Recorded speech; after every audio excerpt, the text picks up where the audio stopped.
Blogging best practices, business marketing etiquette. We have a very special discussion today, and shout out to Jasmine for the opportunity to do this room, because I remember we had a conversation in another room earlier this week, or was it last week? And I was like, which conversations would you like to have? And I said, yeah, definitely blogging. And when she said that in the chat, I was like, yeah, I'll definitely bring this, because I'm also going to talk about content signals too. So we're going to make this happen and make sure we have a great day today. So we'll talk about blogging best practices, business marketing etiquette. Thank you so much for being here, Princess Rocca, and James. Thank you for being here too. I'm excited. This is about to be an amazing room. And if anyone has any question, please put it in the chat or raise your hand. We'll have a conversation and talk about it. And let me know as well so that we can get this show started and get this information going. So I'm going to let you know this about blogging, which is going to be something I believe you can tap in, check in, and ask how best you can use it for yourself in 2026.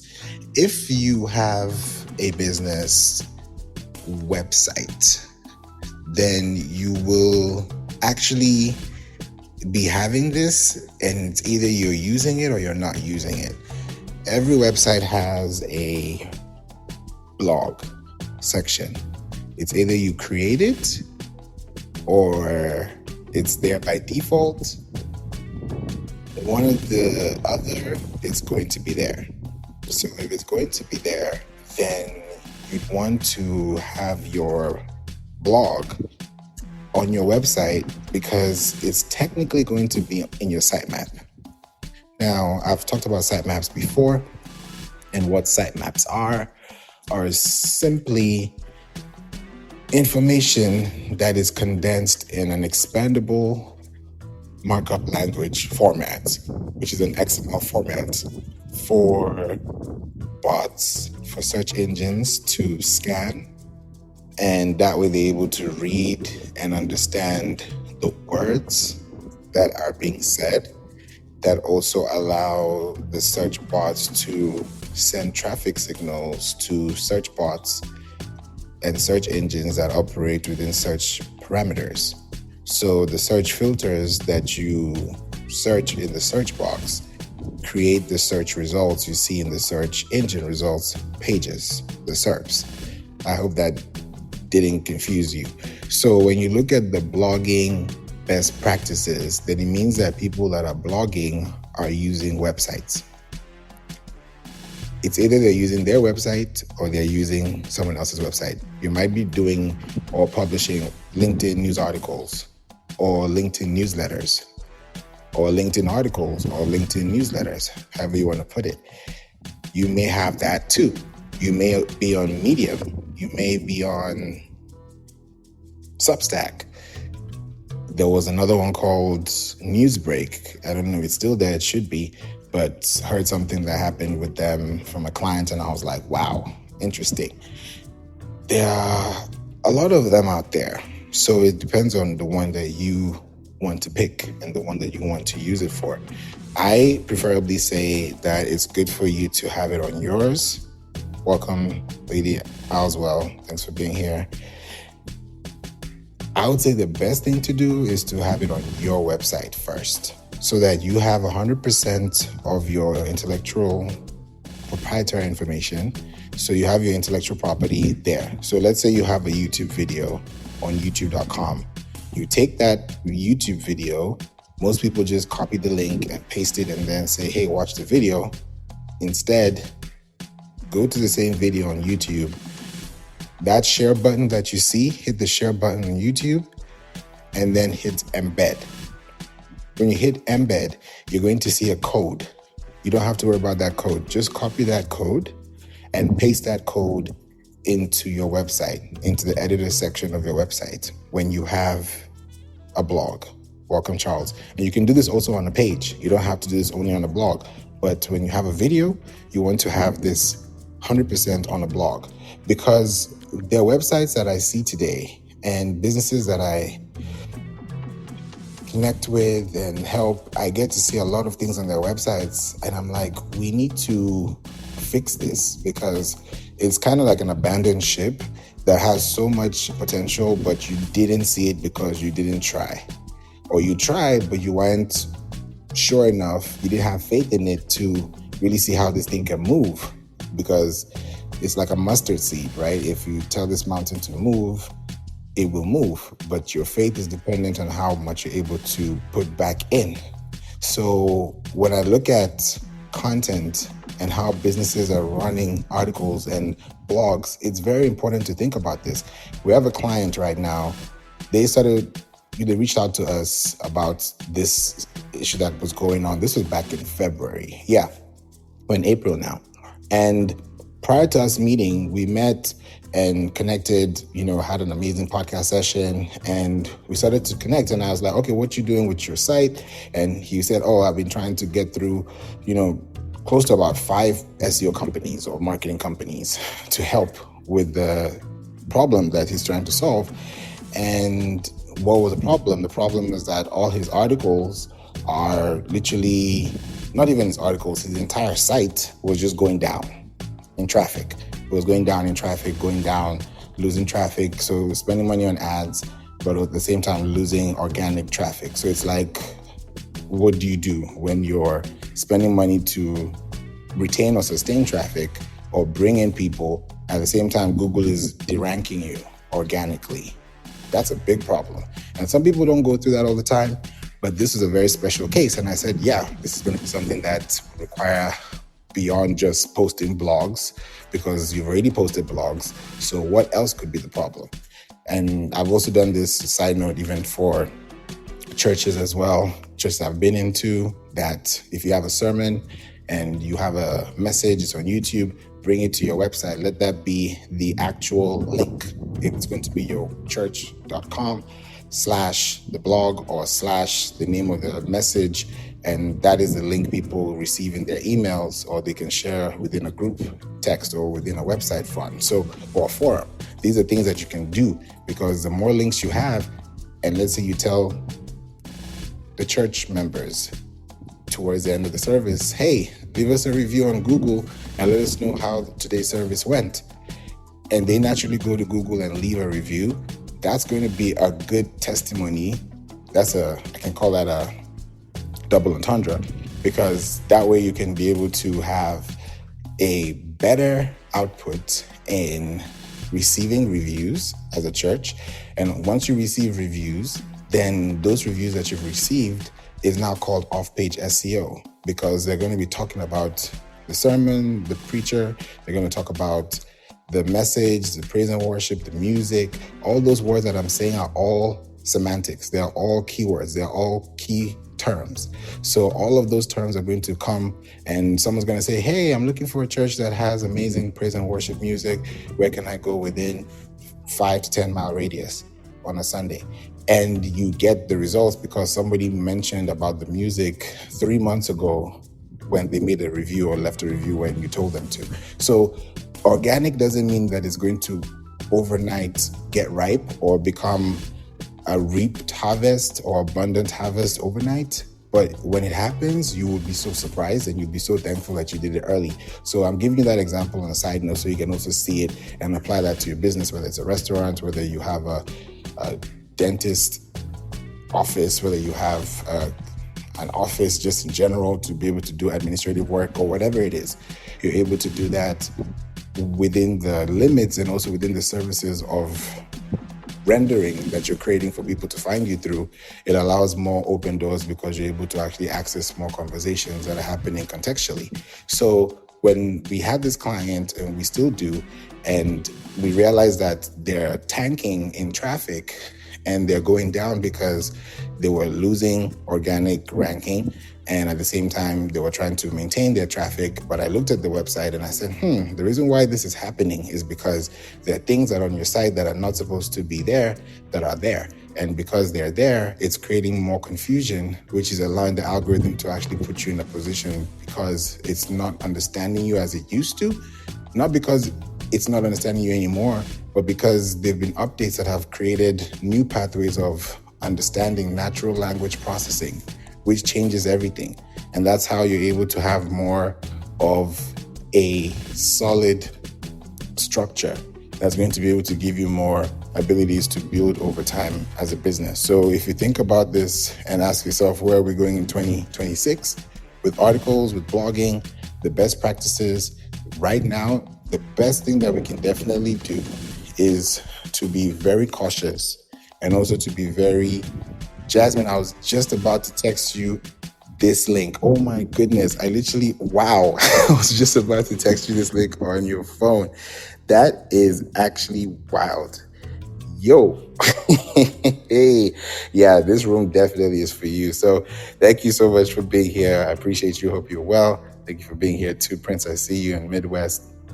And yes, definitely this is something that we're going to definitely talk about. And I see, Prince, you got your hand ready to hear from you. What's up? I'm cool. And you? I'm good. Do you have a question? Yeah.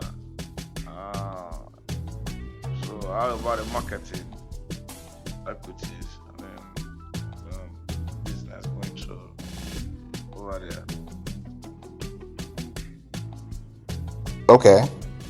Okay, what's the question about is it about business marketing? Is it about blogging? Yeah, business marketing.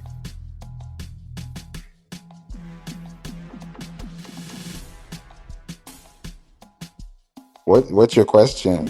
Uh, yeah, like when there was there's this app that they call crypto that when you invest as you go get money back. So when I invest in it, I can't even withdraw my money. I don't know why. So many fake apps out there. Yeah, you have to be careful. It's not everything you go into. You have to have spirit of discernment. You have to be very cautious. You can't just look at every marketing, message and grab it, because you might end up grabbing the wrong thing and it will be worse than better. So yeah, definitely it's good to look at those things and be sure of what you're doing before you actually, dabble into it. So many fake apps out there.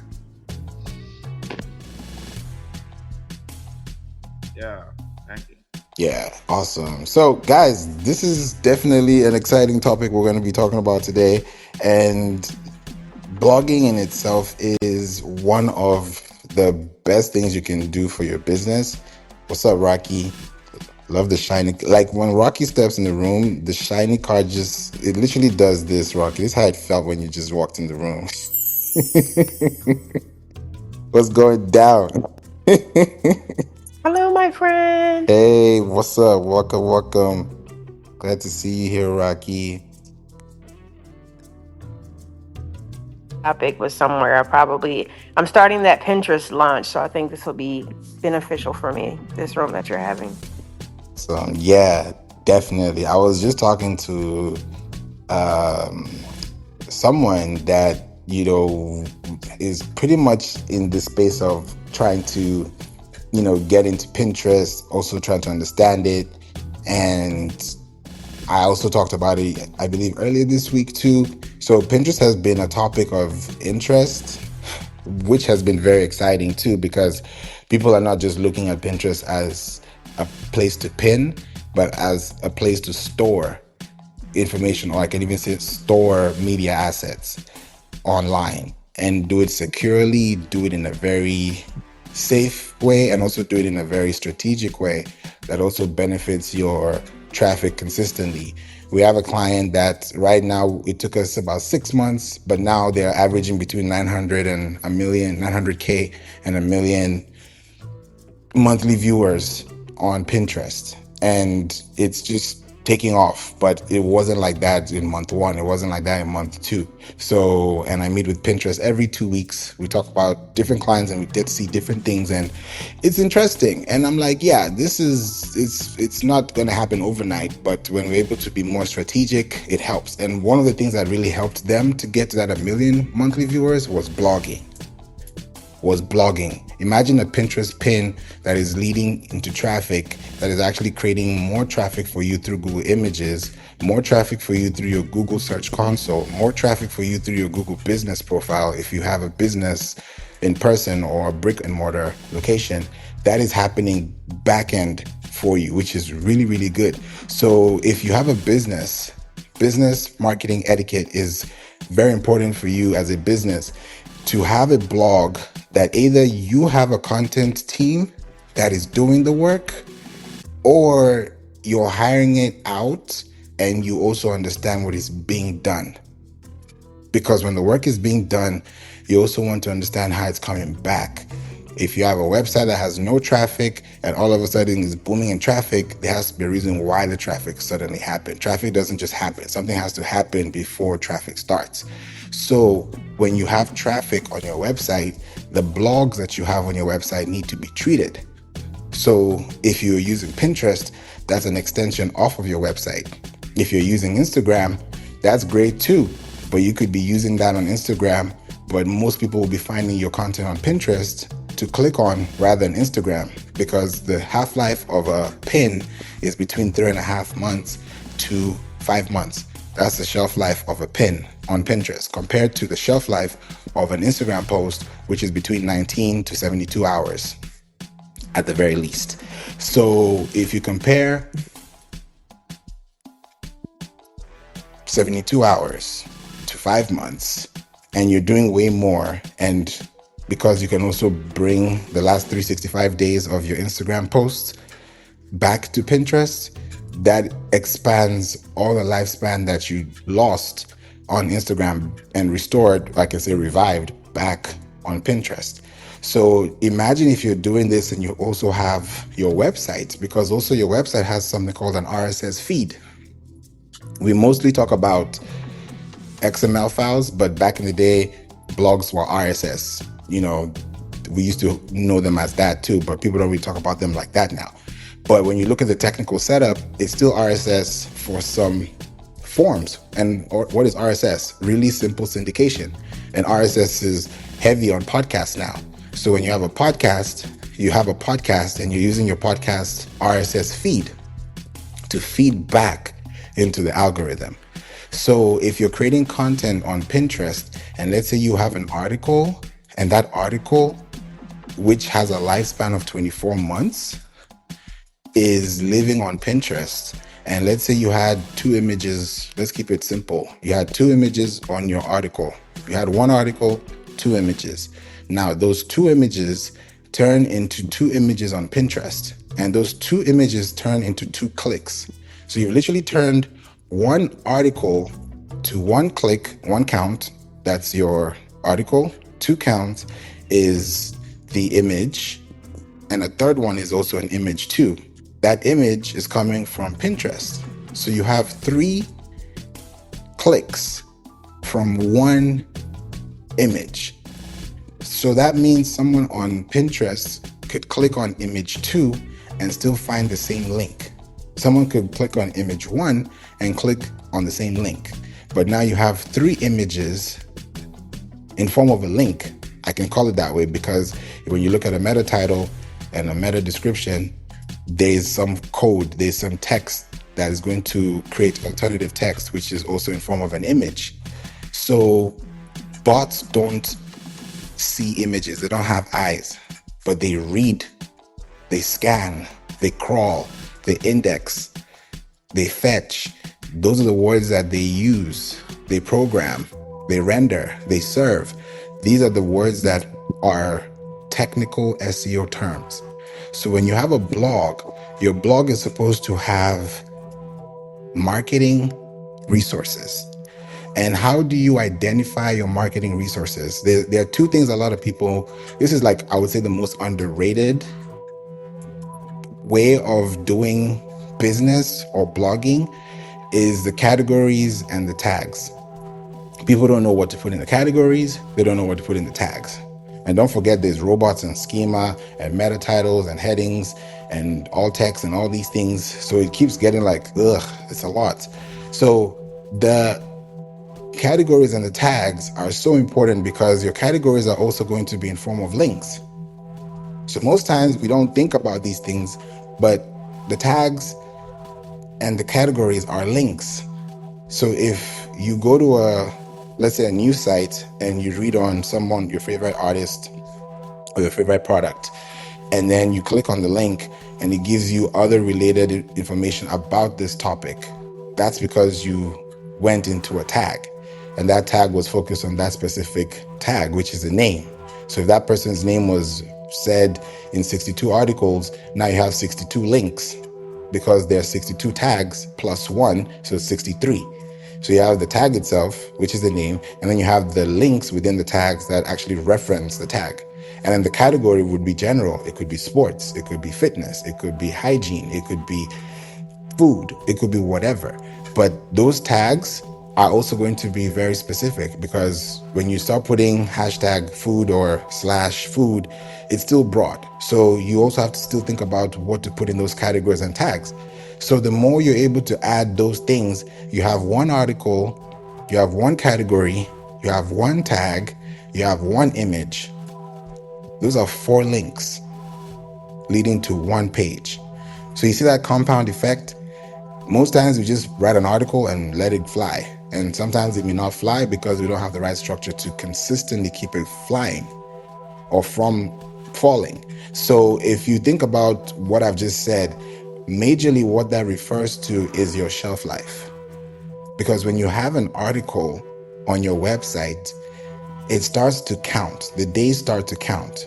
So if you've had a website for, let's say, 5 years, 10 years, and you've been writing articles for every year through those 5 through 10 years, by the time you get to year 10 and you've never updated one article, and let's say you did 52 weeks in a year, that means within 10 years, you went through 520 pages that you've published, but not one of them has a modified date. Not one of them has an updated date. You've been consistently publishing content without fail for the last 10 years, and you have 520 article links times the number of tags and categories you've had to support that. So just think about the compounding effect of that 2 times the number of tags times the number of categories. So that adds up too, right? On top of that, you've not gone back to update those articles year after year after year. We're in April right now. We're almost in May. So imagine within the past 9 years, you've been writing articles every week 3, or let's say week 4 of, we're in week 3 or week 4. Let's call it week 4 of April. And you've done that every 4th week of April every other year. So if you've done that consistently, then there's going to be a date stamp. There's going to be a date stamp. This applies to your podcast too. There's going to be a date stamp. So this date stamp is going to say this article was published on this date at this time. And that's what it's going to look like. And then there's something called tokenization, which is just another way of saying original and duplicate copy. That's code. So when you go to Google and Google looks at your article, and let's say you publish your article today and you went live, published today, you went live today, Google is going to say 2 hours ago or 4 hours ago. And then after 24 hours, it's going to switch to the date. And then after a year, it's going to say June 2025, right? It's going to give you those dates, because it's going to tell you that this article was written at this time. And that time that you're seeing is a tokenization. It's kind of like time printed in sand, but this is now time printed or scribed or transcribed online, if you really think about it like that.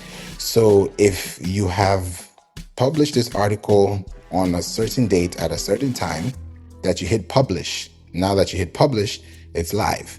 Now that it's live, and it's available on the market, then the next step is to go and update those articles so that those articles are updated in real time and they're updated for present day. Now, it's not just going to update the articles, because now you can say, oh yeah, just go to each and every one of them, click publish, click publish, click publish. That's not an update. There has to be a specific informational piece that has been added to support your last update, which should emphasize on the next update. So it's technical, but at the same time, it's tactical, and it's also very rewarding if you think about it that way. Welcome, Peter. So you look at this from the long-term perspective of a business, and if you've been writing articles for a long time, your best friend right now is your refreshing rate. It's how well you refresh your content. How frequently do you refresh your content? Even for podcasting, how frequently do you refresh your podcast? If your last podcast was 2023, that's cool. Someone can listen to you, but are they going to stay? Not likely. Unlikely. They might, you never know. They just might want to binge, but that's also another percentage you have to consider. But just imagine if you were showing up every hour, every week, every month, every quarter, every other time that you had something to say and it was consistent. Now you have a show that people are actually listening to. It's like a pen pal or a message in a bottle. You keep talking to the person, you connect with them consistently. So when you do that consistently as a business, your marketing will grow because your marketing will start to expand. I, for one, and I've said this before, and I'll say it again, when it comes to content marketing, most people would post on social media so much that if you were to split the number of hours they spend to create the post, to caption the post, to publish the post, and then you compare the hours to the number of hours it took them to create the blog, to proofread the blog, and to publish the blog, there's going to be a large distance in hours and time, because it's going to land more towards social media than it is to the website, because more people publish content to social media than to their website. And you wonder, why am I not getting traffic? Because you're posting content on second-party data platforms that are not coming back to your first-party data platforms. Case in point, go to National Geographic, go to CNN, go to The Shade Room, go to TMZ, go to Bloomberg Report, go to these websites, go to Instagram and check your favorite news site and look at the link in their bio. Go to any news site and look at their link in bio. Their link in bio will take you to their website where they have explained this post that you saw on Instagram for the last 30 seconds, and they spent a 3-minute read that they've created into a link that is now being shown on Google. So you're seeing the 20% of the information that they've put, but 80%, if we were to put that on a scale, has already been applied to their website. So even if you don't see it on Google, you might see it on Instagram. If you follow them on Instagram, you may not need to go to Google to find them. But if you see them on Instagram, you might go to Google and look for them and actually type, because you saw a story and now you want to learn more. So you're going to ask your favorite AI, or you're going to go to Google and type in the same thing you saw on Instagram, and you'll find the same article on Google. So that's where the blogging best practice comes in, because you're going to social media to tell the good news about what you've done, and you're taking it back to your website so people can stay. And when they stay, they leave their contact information with you, they connect with you more. The AI bots and chat bots, the crawlers, they're able to connect with you deeper because you have a last modified date and you don't have articles that are stale. When you have a 24-month lifespan of an article, that 24 months refreshes every time you hit republish. So if you published something last year around this time and you had 12 more months to go before it decays, because there's something called content decay, then by the time you are coming back to hit that refresh, now you have an extra 24 months or an extra 12 months, because now you have another 24 months that you can actually refresh, because it will say updated April 21st, 2026. It was last published April 21st, 2025. So now you have between 2026 through 2028 before you had 2025 through 2027. So when you look at it like that and you measure your time and say, okay, we're going to write this number of articles, we're going to publish it like this, then the time ahead is going to be a good way for you to know that if we write content today, then this information today is going to help us tomorrow, because someone tomorrow is going to look for this information when they're ready. You don't know when they're going to get ready, but you got to stay ready, and you got to get ready at the same time if you just stay ready. Because if you stay ready, then you stay alert, and you always have something like Google Alerts on your phone or your computer or your email to let you know, okay, someone searched this. Or you're able to look at your Google Search Console and know that people are searching for this key phrase or looking for this page, and now you're showing up on this article and more people are connecting with you. Guess what? Imagine now if you have 3 articles and these 3 articles are ranking organically and they're doing so well. The next step is to take that article and put it on an ad platform and now run ads on it, to run brand awareness campaigns or consideration campaigns or whatever you want to put on that. It doesn't have to be like that, but that's a good way to gauge, because most times people are looking for traffic and running ads trying to find the traffic when they're already in traffic with their website and the people that are coming in. So you have to really understand and look at where those things can match up and see where it actually works best for you long term. Rocky, what are your thoughts on this when it comes to blogging and just, staying connected to people that want to actually connect with you online on social? I think I like the concept of essentially evergreen, it being evergreen and evergreen content. So this reminds me kind of like YouTube. As long as you create things that don't die, it seems like you can get found in more than one ways multiple times. And I like especially how you mentioned about how Pinterest worked, because as I'm developing my boards, Favour, I had no clue it had so much SEO, like the title, the description, add the tag. The tag has to be relevant, and they only let you select certain tags, which leads me back to my website. What blogs am I putting up? Those, search engine keywords have to be kind of aligned with the Pinterest one. So as I'm developing this and pushing it out, I think it's kind of cool. And then also, thanks for that reminder to update your dates and the information in the blogs as well, because if you're not doing that, then yeah, it'll mess everything up. I think I've experienced that before. Thank you, Rocky. Yeah, it's definitely I can call it a slow catcher. Let me say it that way, because it's like it will catch it at the wrong time when you actually need it the most, and it's the worst time and you don't want it to even get there. So this happened to a client that I mentioned earlier, and initially they were ranking, they were having millions of impressions, and now they're down to tens of thousands of impressions.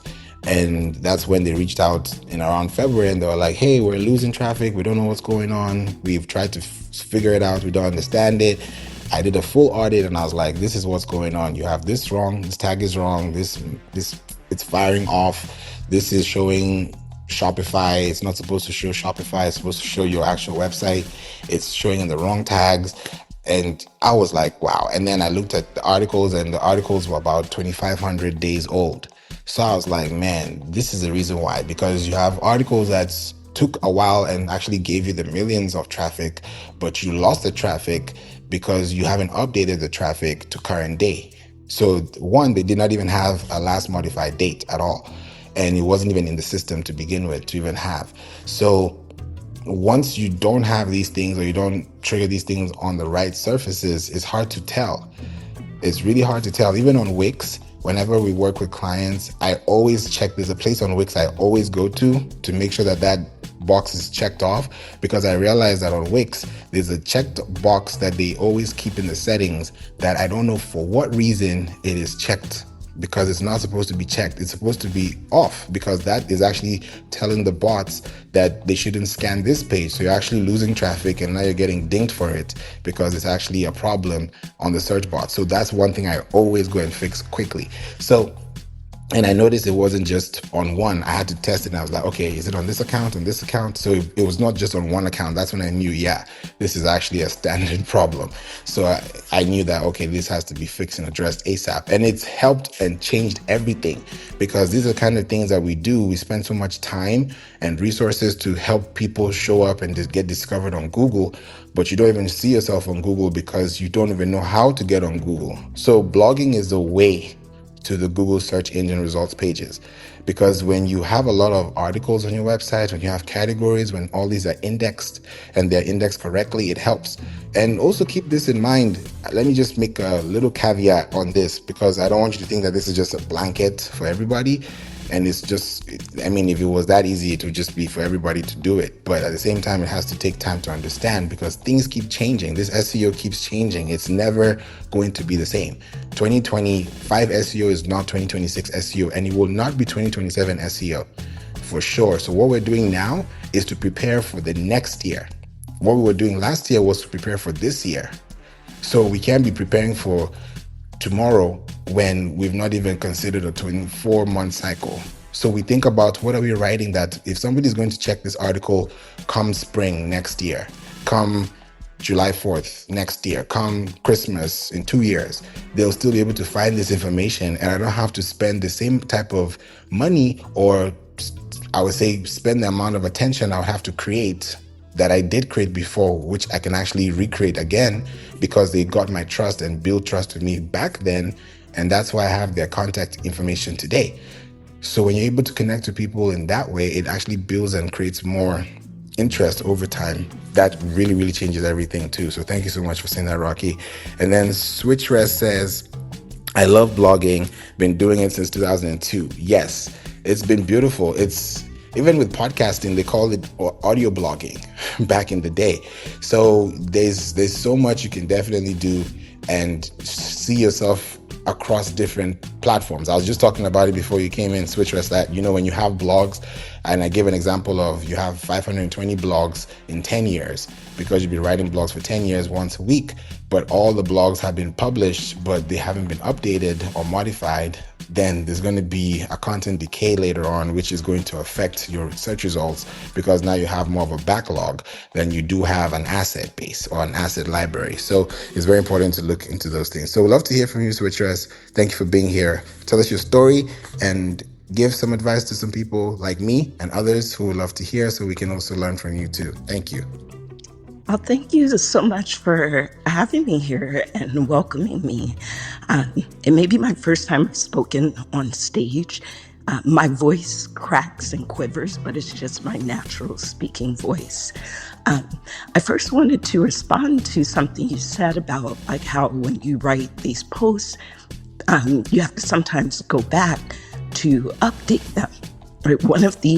I made this one article on my site in 2018, and I did it because I knew that it would rank for SEO in my specific industry. And this particular article, it was, if I picked something theater, the article was like the 50 theater websites that taught me everything I needed to know about this industry. Now, each website I linked to, but I wrote my own custom reason for why I appreciated this site.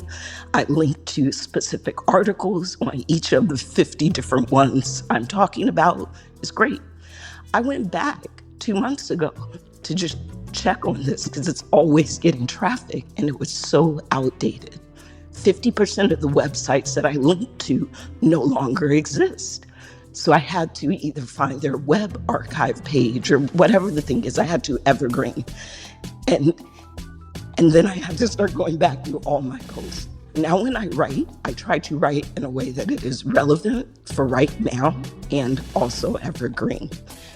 One point I would give, as we do focus on SEO, we want this traffic. It is a major part of what can help with your marketing strategies. Sometimes people tend to then just do it for the SEO, like the actual meat and potatoes of what you're saying, the opportunity to give your perspective or to give your expertise. People tend to miss over that because they're just trying to get the quick SEO. So I would just recommend, it doesn't matter what that blog is about, still take the time to tell the story and to make sure it is a captivating story. I'll land there.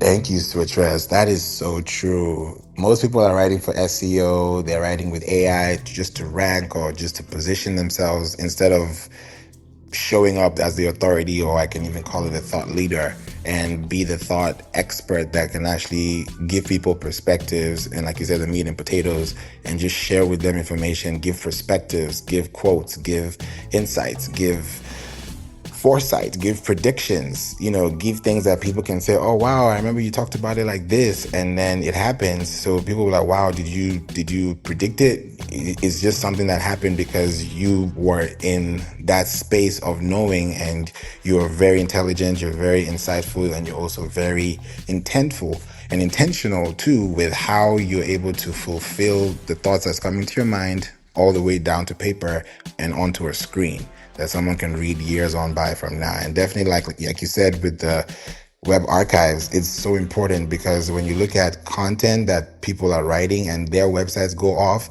now it's kind of like you have been, by association, you're now at fault because you have a link that's broken because they didn't have their link active. And it happens to a lot of websites that I see, and they have hundreds of pages that have hundreds of links, but these hundreds of links have four errors. And that's also hurting their websites, because that also impacts their crawl budget. And crawl budget is measured by time and not by money.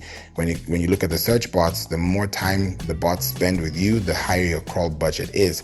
The higher your crawl budget is, the more pages that they come back to scan. So if you keep talking and keep updating, and they notice that you keep writing and you keep publishing, and you keep reinstating things, and you keep giving more insights, then it becomes easy for them to come back. And most websites don't have all their pages indexed.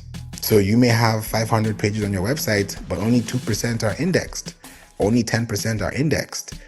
Not 100% are indexed, and it's happening every time. So it's very important to look at these things, because you might be writing content and no one can even find it because it's not even being shown to Google, because Google has no idea that it exists. That's another thing. So there are so many layers to it, so that you don't just think, oh, it's just writing content. Okay, post away. And then you don't see any results and you wonder, why isn't it working? There are things that have to be put in place. You have to water the ground so that it can become a good soil for you to actually germinate and see the right fruits of your labor over time. And that evergreen takes time. Evergreen is not just, oh, I'm going to water the plants today and that's it. It's been raining all day here in Houston all day. It's now that it's not as much, but it's been showers. It's been, I can call it April showers, and it's been all day. Now imagine if you had buckets of, like, just putting water around. Before you know it, you have so many buckets that you can have full of water because you were able to capture all that water in there. Now, if you use that same analogy and you think about your website and you have so many articles that you've published, but now the water has been coming. Now this water has become stale. It becomes hard water. It's just not purified. It's not distilled. It's just not there. It's water, but it's muddy. You can't use it unless you have to purify it. And then that's another process. So it's like it gets harder if you don't focus on the now. If you don't focus on tomorrow for now, then eventually you'll end up focusing on the now tomorrow, because you didn't focus on it now. So it's so important to mention that too. So Tracy, you also said too, another blogging tip, use SEO on the file names of the images in your blog post too, if that hasn't been said. That is so true. I always mention this every time. Thank you for reinstating this, to the point where I even mentioned that even on YouTube, when you upload a video on YouTube and it's an MP4, you cannot rename the MP4 file name after you publish that video on YouTube. You can update your title, you can update your description, you can update your tags, but you will never be able to update that file name, because that file name is encrypted under youtube.com. So if you do that same type of practice for your website, even better, because even on Pinterest, when you download an image on Pinterest, the name that you uploaded on Pinterest is what they're going to download on Pinterest. So the file name matters, even when you have a file name for your podcast show or for your episodes, even for your podcast cover art. So important. Your blog, if you have pixels, name your pixels. Those size matters. Size matters, because you have to think about those things. With your podcast, are you using 1080 by 1080? That means you're below the threshold. So if you think about where the dimensions are, you need to know, okay, I need to be between this and this type of dimensions. So if I'm below that, fine. If I have different tags, if I have different genres, if I have different subcategories, how is that going to affect my content? So all these things are going to play a big role into it. So yeah, switchers, we'd love to hear from you too on the file names, and how you've seen that transcend over time too. Oh, yes. I have a great example, and it wasn't even my own personal one. I had a client where I managed her website and would post the blogs. So she had a recent press feature on like ABC something in California. And I was doing a write-up of that. I wanted to put the ABC logo on there. So, I go to their website, can't find it, and I do a Google search. It takes me about 15 pages before I can find a usable logo file for this specific ABC channel. So I put that on the blog post, and I changed the file name to say I would use, ABC 7, and that was the file name or logo now. Uploaded the post, like the article. People didn't really care about the article, to be frank. Like, if anything, they're just going to watch her on the show. But her traffic, even to this day, continues to increase, like thousands and thousands of views, because people are specifically searching for the logo of that news channel. And we're one of the few where it comes up on the first page result. We shouldn't even be it. It should be ABC. I mean, they should have a press page. But yeah, just changing the file name and then putting it on ours, we get so much traffic just because people are looking for that logo. Exactly. These are the little things, the little things that go a very long way. And they may not be looking like it's a big deal, but it ends up being a huge deal later on, because people will be able to find you. And because you've written those file names in the right file name conventions, then Google can now index your content and put you in their library. Because if your file name is abcdef.jpg, then you have a whole alphabetical mess going on. But if it's very semantic, if it's very specific, if it's very meticulous to the example or the context of the image, then, oh yeah, you're definitely in for a great time. You just reminded me of a client that we have helped with their business, especially when it comes to images, because they literally have over, I would say 80% of their pages are image pages, and not even only just web pages. They focus on images majorly. So we decided that we want to make sure that they're, doing well on Pinterest. They're having good sustainability. They're able to not just use Pinterest for search purposes, but also for discovery and also for, commercial purposes too. So we said, okay, let's look at their site and see exactly what has been going on, what have they been doing, what have they been not doing to create more traffic. And when you go to the Google Search Console, normally you can compare by different search types. So I'm literally looking at my search type right now on their Google Search Console, and I can see that the last 6 months, their total number of impressions, when this was prior to us working with them, because we worked with them for about 6 months, and we said, okay, we're going to give it some time to let it breathe and let it simmer, let it pop, let it marinate.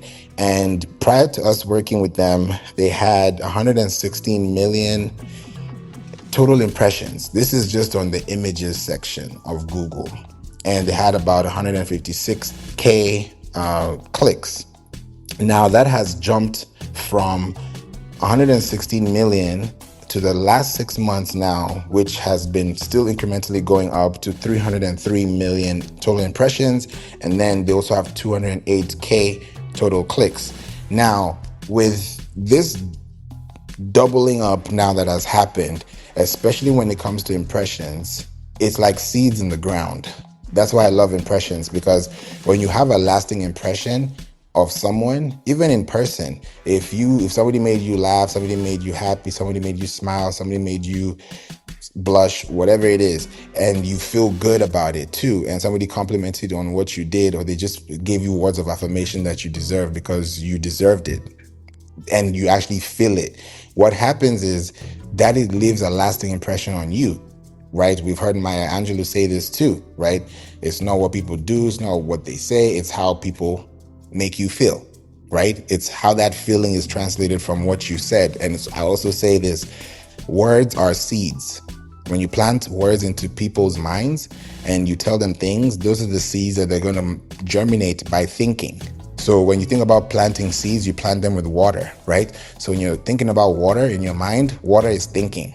So if you're thinking, as a man thinketh, so is he. The more I keep planting and keep thinking, keep planning, keep doing the same thing over and over and over, that's who I'm going to become.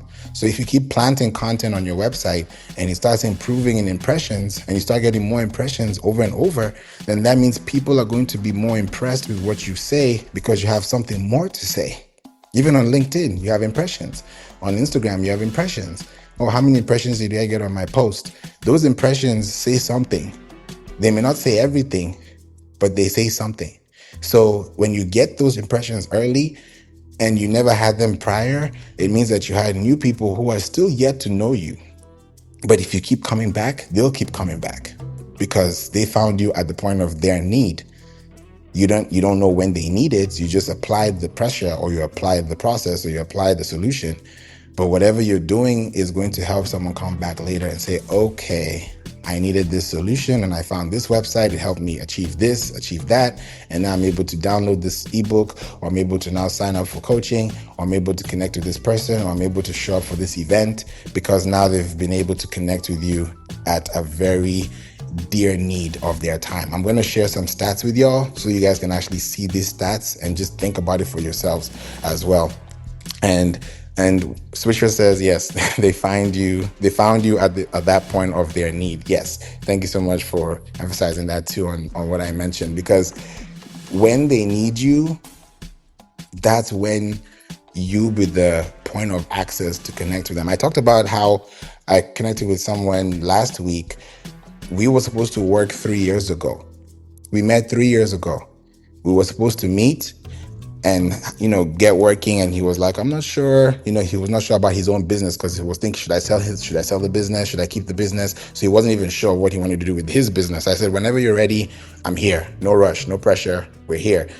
Tell me why I wake up in the morning and I see a message that's so early in the morning. This guy is in Pacific time. And I'm getting a message at 6 a.m. So I'm like, that must be your 4 a.m. because I'm in Houston. So, you're all the way in Cali? And okay. So I'm thinking, this is interesting. So I reach back and I'm like, yeah, let's talk. Are you available to speak? We talk and he tells me everything that's been going on. And after 3 years, we're now working together. And that's because an impression was left 3 years ago. And it matured after 3 years. You don't know what people are doing. You don't have a right or a place or a say in what they do with their time or money, right? So you can't tell someone what to do with their money. It's not your place at all. But when the time is right, when it's God's time, when the thing happens and when it's supposed to happen, it will happen when you least expect it and when you actually need it, and actually when they need it. Because when they need it and you're prepared for them, great. Imagine if I wasn't prepared for the person. I'm like, oh yeah, we don't do it anymore. Sorry. He's going to go to someone else. So that 3 years you invested is wasted in one conversation because you didn't plan for the next day. You didn't plan for the next year. And there's more opportunities that come up like this, but you have to stay consistent. And if I've been talking about the same thing for years, then that's the same thing I'll keep talking about. That's how people get to connect with you. And blogging is exactly that. When you connect to people and you blog and you talk about things, it makes sense. We're talking about Apple's CEO. He's about to step down. And there's so much conversation about it. Where are you going to find that information? On a blog. When the moon was going, when people were going around the moon, where did you get that information from? A blog.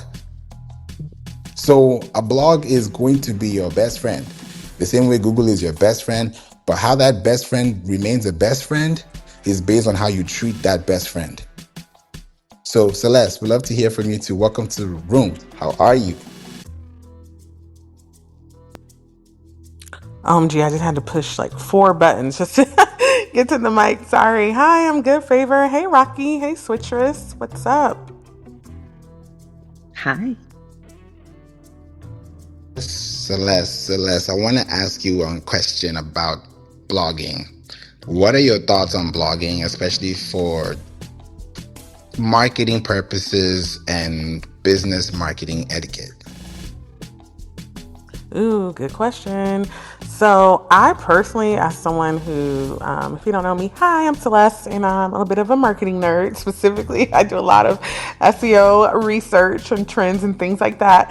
I remember like maybe a year ago, someone's like, blogging is dying. Everybody's heard this whole blogging is dead speech, right? However, just yesterday, so I was helping a friend of mine. We're doing a little trade. She owns a mobile ice cream business, and she does like this liquid thing on this frozen thing. I don't know, it's some science looking shit, okay, but it's great. The ice cream tastes amazing, and it's like rolled ice cream, right? And she does mobile events, and I was like, girl, we need to get this on the Googles, right? And we're having a hard time figuring out, like, okay, no one's really looking for like mobile ice cream. It was just hard. It was just this whole rabbit hole. But when I looked up best ice cream in Portland, that's where I live, in Portland, guess what was ranking? Just a bunch of blogs, okay? A ton of them. People who, went and visited 5 ice cream shops. And here, what were the results? People who just, I think Eatery, they do a lot of blogs all around the US. And so, do yourself a favor. Whatever category you're in, look it up, but put best in front of it, right? Usually there are going to be blogs ranking there. So for anybody that thinks, blogging is dead, I want you to reconsider, because also I've noticed that, when people are looking for things, they will take the time to read a blog because it's like a review basically. And they will sometimes, I'm speaking for myself here, because I know opinion is subjective, right? But a lot of times I will read a blog and really be like, oh, they took the time to really, check these places out. So I'm going to, check out the one that they said is number one. So, moral of the story is I don't think blogging is a dying thing. I think especially for SEO, it's something that we all need to lean into and pay attention to.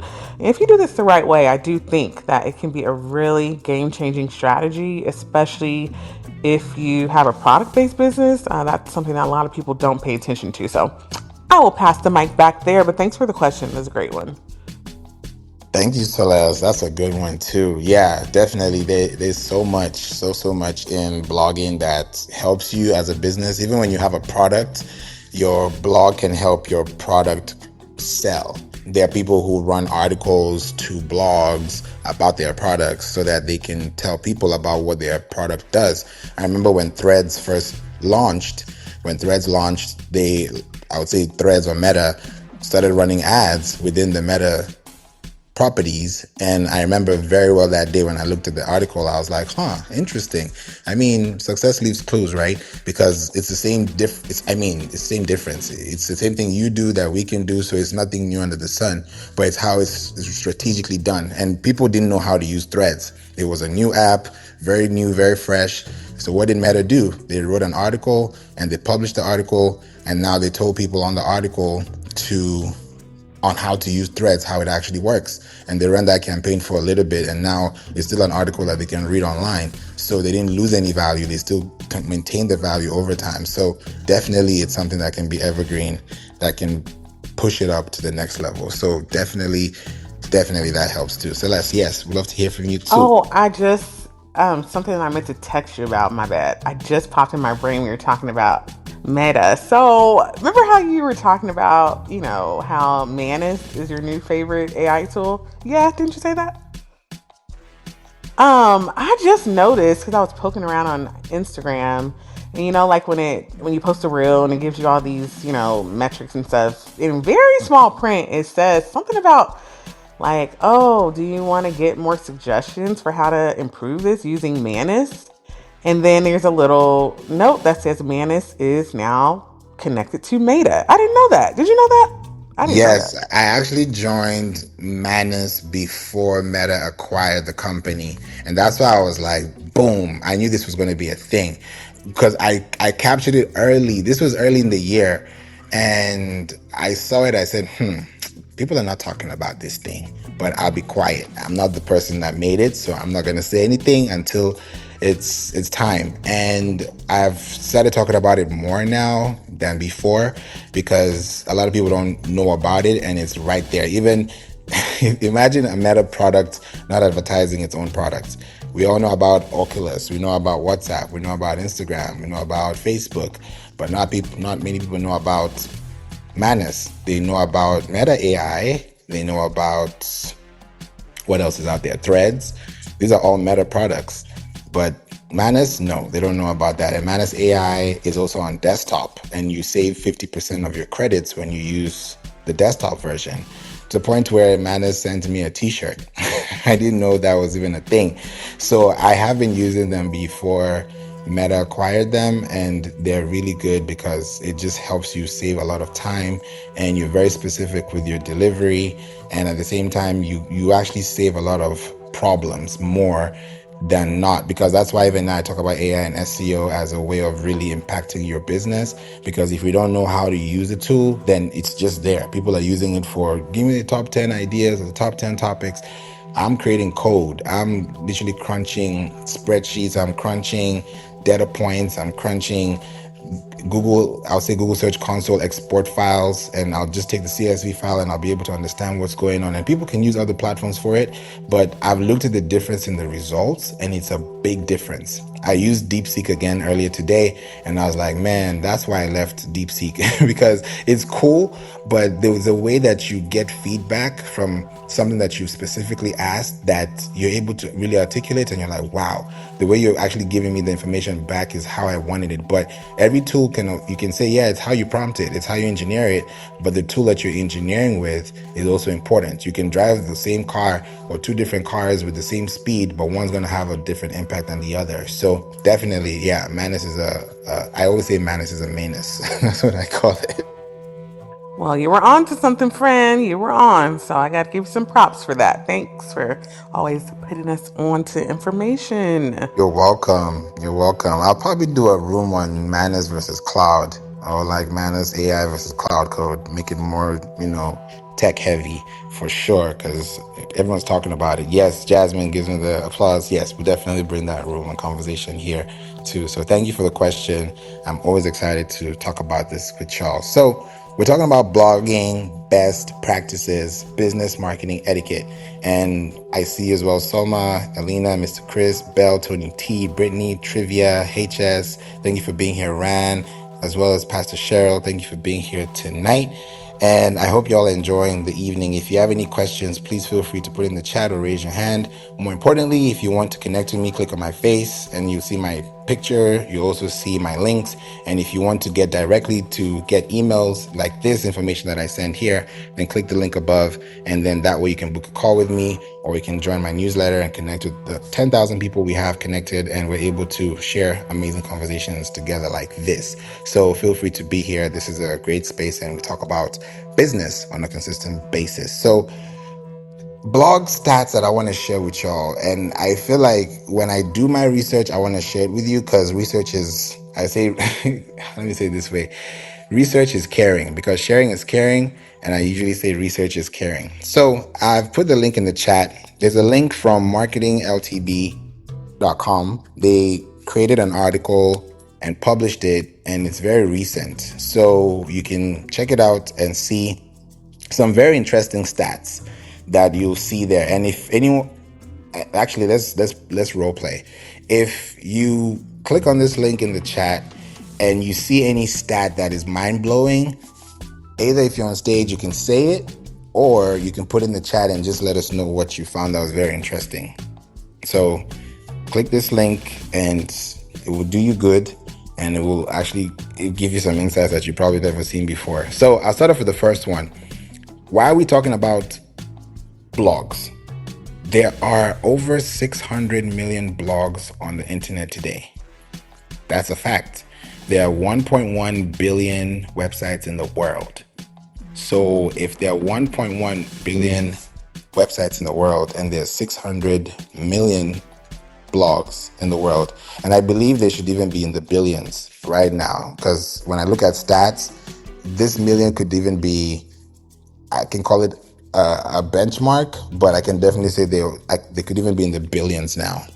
if I really think about it, because podcasts are in the millions and blogs are in the billions, because people have been blogging since beginning of time, since the beginning of the internet. So there are blogs out there.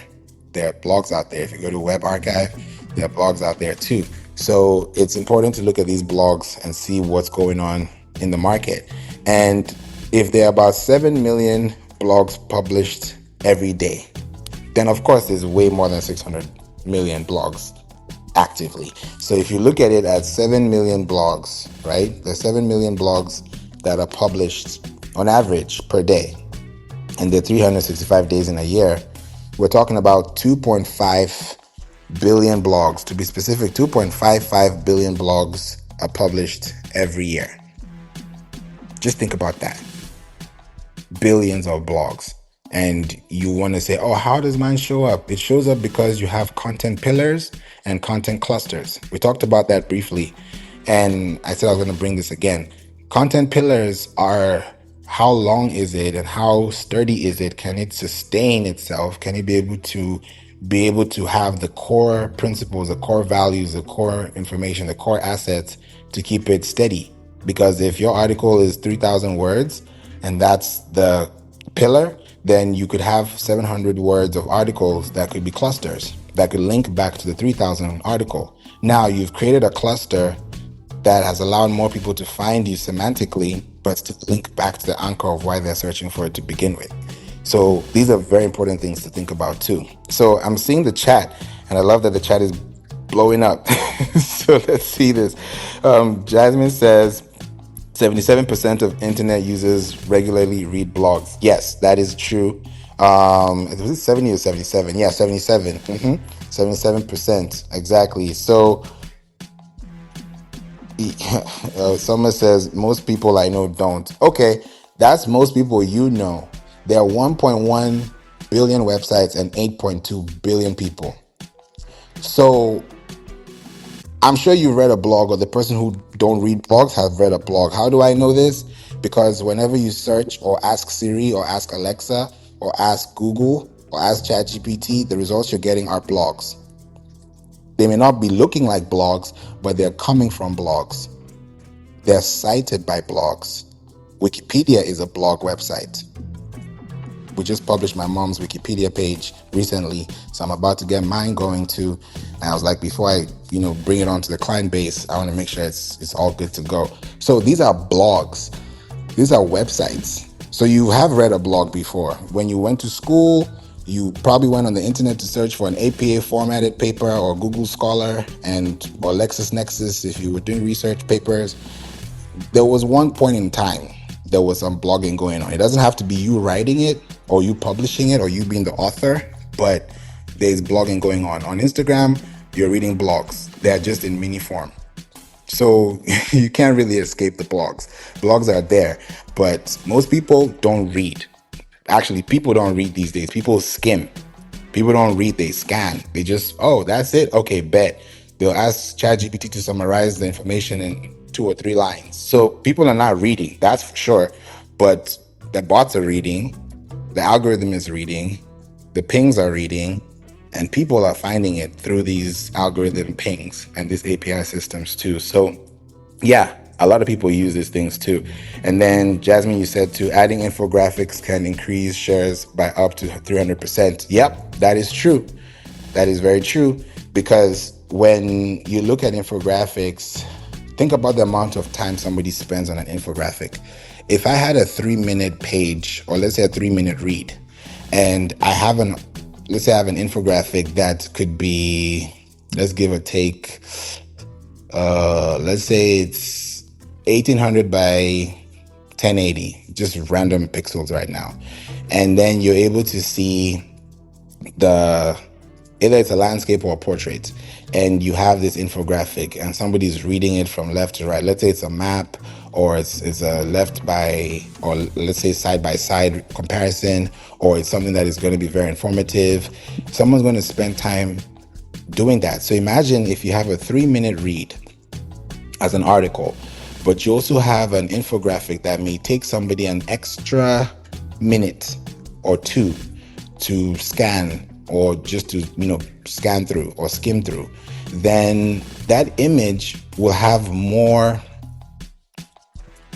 watch time, or I can say screen time, in view time, than an article that doesn't have an infographic, because that infographic is information in form of a graphic.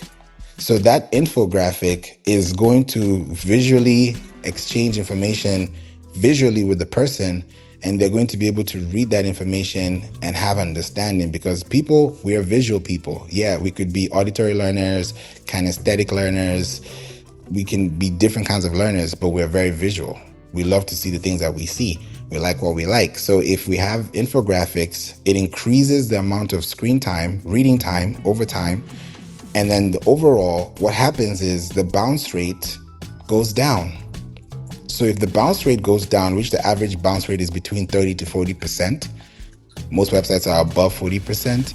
So if you are between that 30 to 40%, it's very possible. We had a client that we did this with. This was back in 2020, and they had a bounce rate of 2%.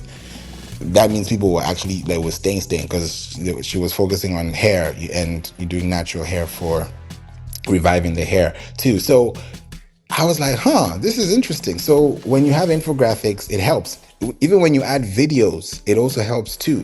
When you put videos, let's say you have a TikTok video or an Instagram video or a reel, or you have something from LinkedIn, you have something that is visually connected to your context. Let's say you have 10 posts on Instagram, and let's say those 10 posts, 5 of them are carousels, 5 of them are videos. Now, when you add let's say each of the carousel was 5 to 10 slides, and you've put the whole Instagram embed from the website into your content piece. What's up, Luan? Thanks for being here. When you put that information into I would say your blog, the next thing that happens is that people will now stay on your Instagram page, and they'll be swiping. They'll be clicking the button to go to the next slide, without them having to go to Instagram.com to see it.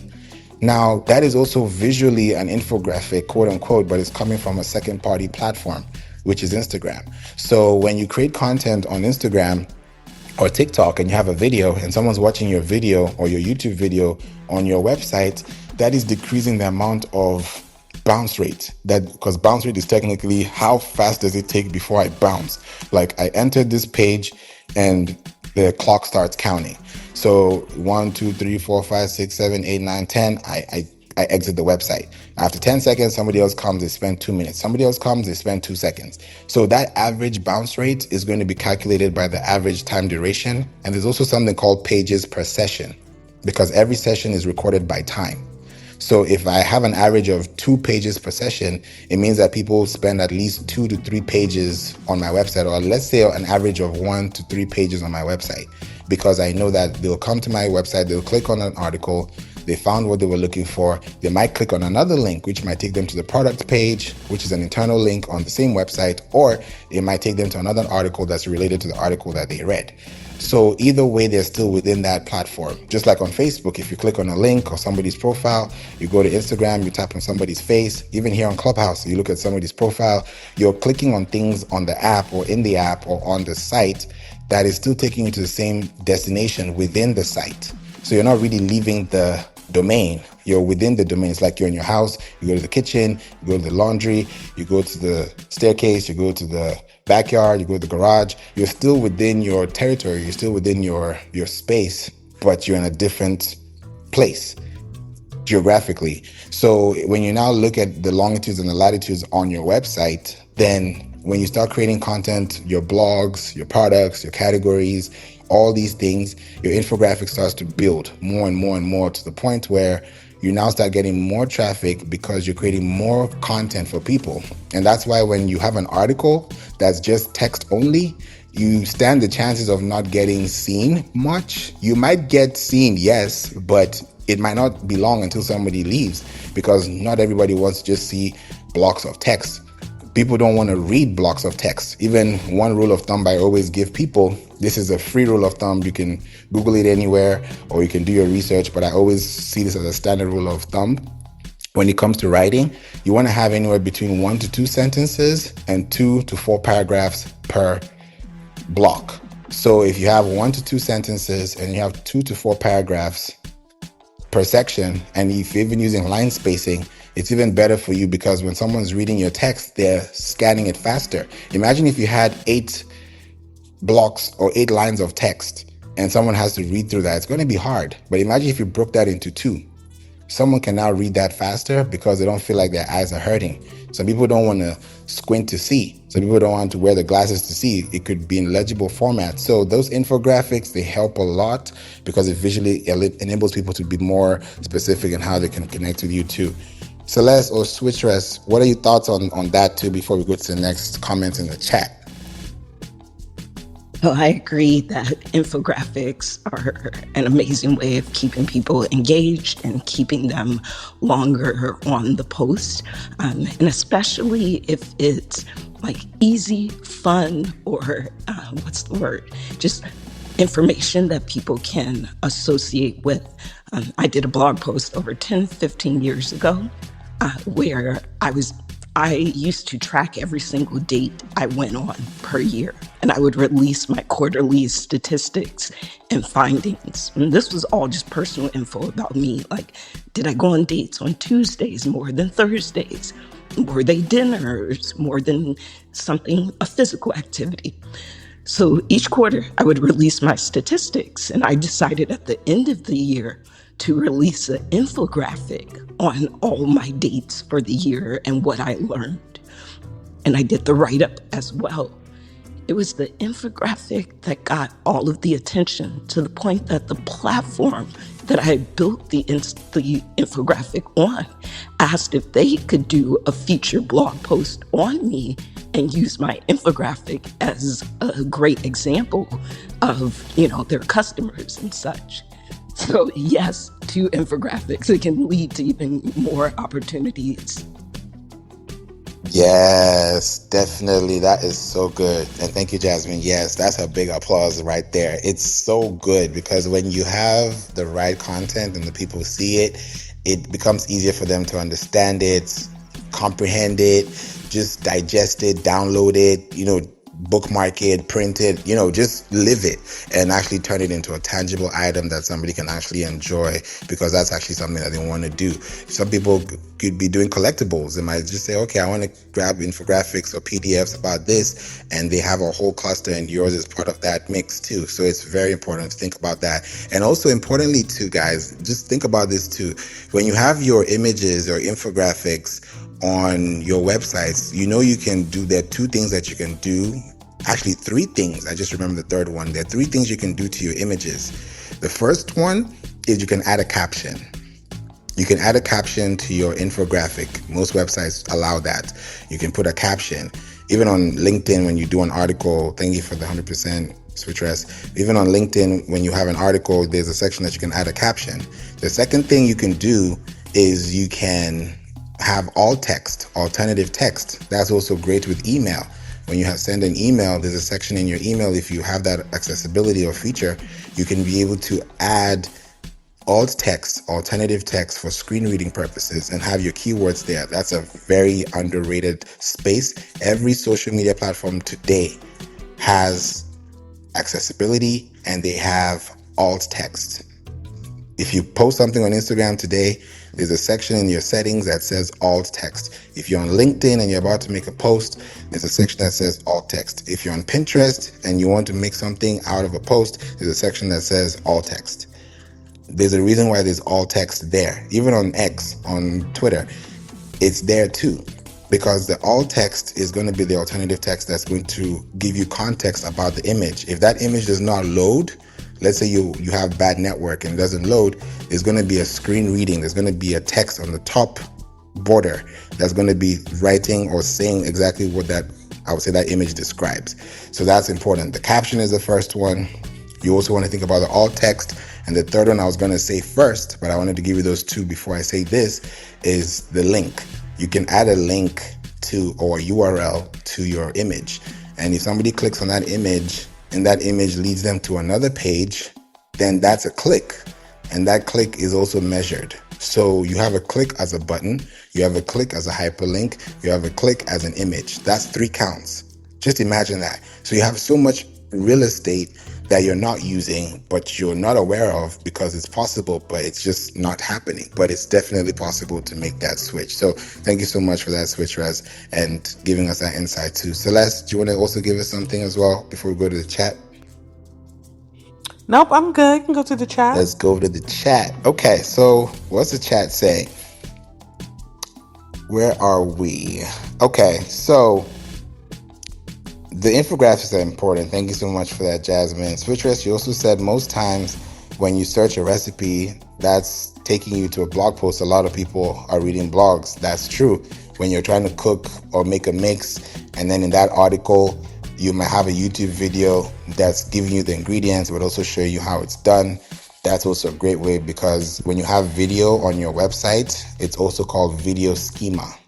Video schema. So video schema is just a markup documentation that allows the page to have more context rather than just it being a normal page, which tells the algorithms that there's more context, which means there's an actual video and the video is coming from a source. And let's say you're coming from YouTube, knowing that Google owns YouTube and you're using YouTube to be on your website and you're showing up on Google, that's 3 strikes: your website, Google, and YouTube. So imagine on YouTube, you have a link to your website and Google also has a link to your YouTube. That's the triple threat, because now you're everywhere at the same time and you're able to still give this information in different, I can say, multimedia formats. So definitely it's important to have that too. So thank you so much for that, Switchers. Blogs with email lists earn 7 times more per visitor. That's what Jasmine says too. Yeah, and I also see that as well. Companies with blogs generate 67% more leads than companies that don't have one. That makes sense. I mean, think about it. Let's say you had 1 million impressions on your website, but you had no leads. How would you feel? How would you really feel? Can we talk about this a little bit? Because this is so important. Like, just think about it. You have 1 million impressions, but you have no leads. And they were all interested. You left a lasting impression, but there was nothing to last the conversation because there was nothing to keep them there. And they're going to leave because there's no pop-up. There's no, hey, leave your contact information here. There's no like, hey, let's exchange contacts. Like, I meet you for the first time in person and we actually have a great conversation. We actually get each other. We vibe. Our energies are matching. And then we don't leave with each other's number. We don't exchange any contact. We don't exchange anything. It's like we just had an amazing day for the first time and we don't know each other and we never see each other again. That's crazy. What do y'all think about that, Celeste Switchers? Yeah, it makes me think about like how you just want people to watch you and nothing else, right? Like, because they could continue, I'm like, are you just an exhibitionist? Right? They watch and then they leave and nothing else. Like, you haven't even asked them a question or what do they think, given them a next step, or here's another article to read. You're just like, here's a great blueberry pie, and then take it out the oven and serve after 10 minutes. Okay, now, like, you have such an opportunity to impact people, to guide them somewhere else, but I guess you just wanted them to watch you and that's it. So I'm with you. I agree.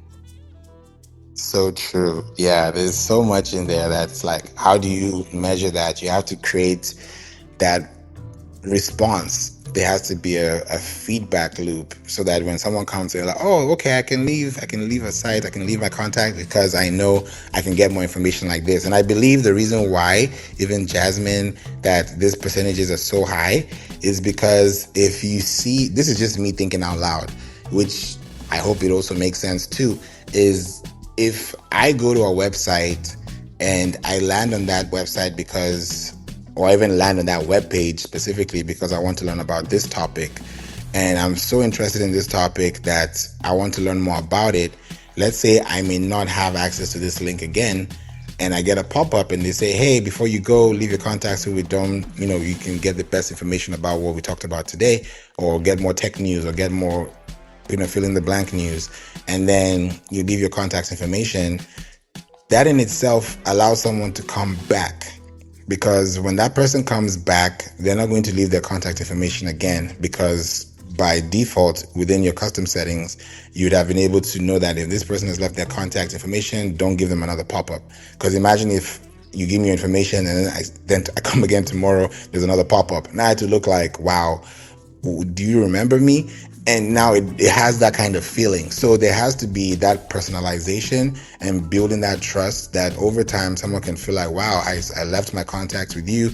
I signed up. I'm getting emails. I may not be reading them all the time, but when I have a chance to, I do. But I'm not unsubscribing because I know the value is there. And when I'm ready to do anything, I know where to go. So it's like people are keeping it as storage. So it's a really good way to think about it that way too. So great point. And great spot on that one too. That's very important as well.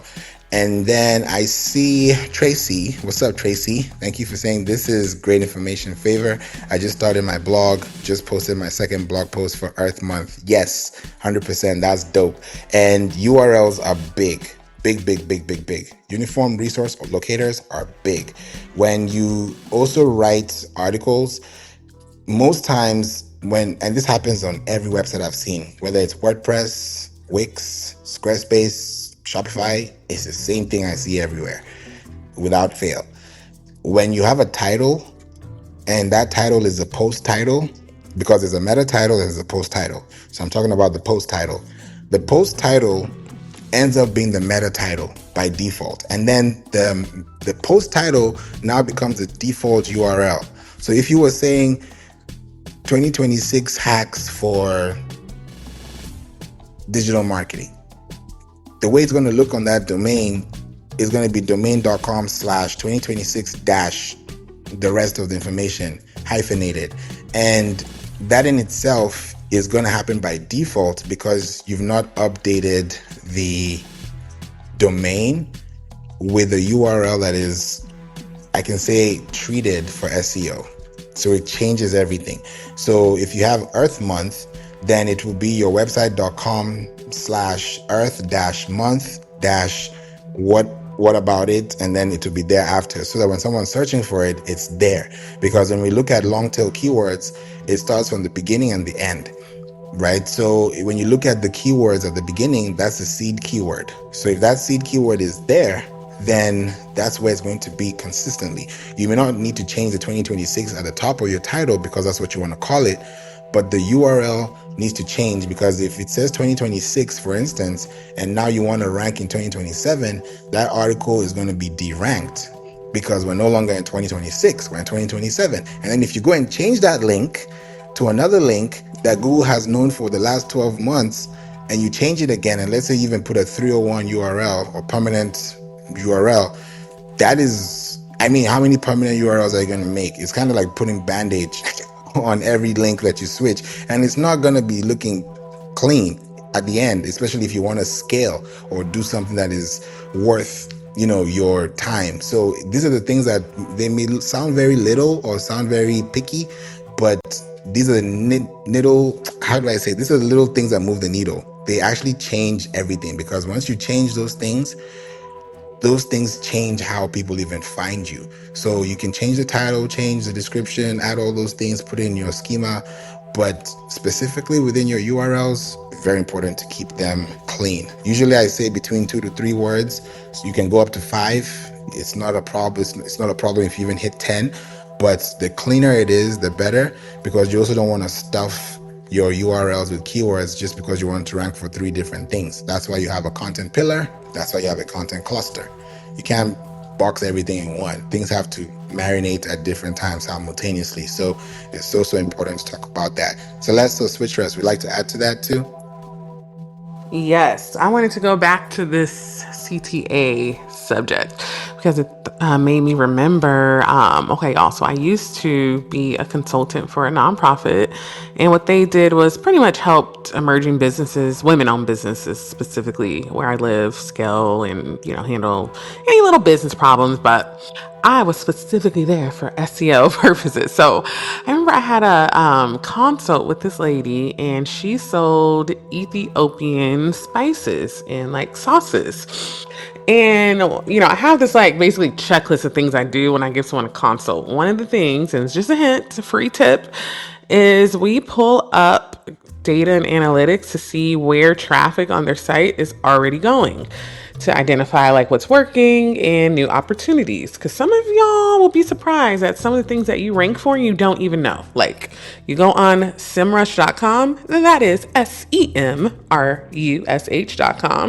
and all you do is put your domain up there, and then you will be able to scroll on down and see all the keywords that you're already ranking for and what position you're ranking for them. And guess what? So this lady, she has a blog on her site.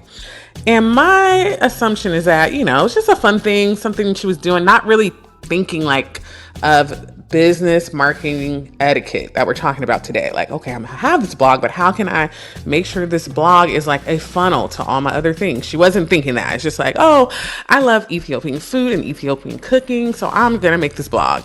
One of the blogs, I don't remember the specific dish that it was, but it's a very like unique dish to her culture. She has the recipe on it. And guess what we discovered? We discovered that blog piece on that recipe, she ranks number 1 when people look up like the specific recipe, like, or anything related to that keyword. Number 1. And she didn't even know it. She was getting tons and tons of traffic to this blog. And I'm like, okay. But one big problem: there's no internal links, there's no CTAs, there's no even like, hey, if you like this, please sign up for my email list for more recipes. She just literally wasn't tracking her analytics, y'all, to even know, like, hey, I have an opportunity here. And so, I helped her revamp it and do all the things. But moral of the story is A, like I said, blogging isn't dead. B, oh my gosh, y'all, my kid just got here. I don't know if you can hear him having a meltdown. I'll go out there. B, don't make the mistake of what she did. There's a lot of missed traffic, I need to circle back. It's been a little bit since I've talked to her to see like what the results are from what we changed. But kind of start with the end in mind when you're blogging. Like make sure, like Favour says, you are adding infographics, doing all the things, having the CTAs there so that you're not missing opportunities. And then you look back like, dang, like I wish I would have. So I just wanted to insert that little story there. Thank you, Celeste. Yes, Waitress.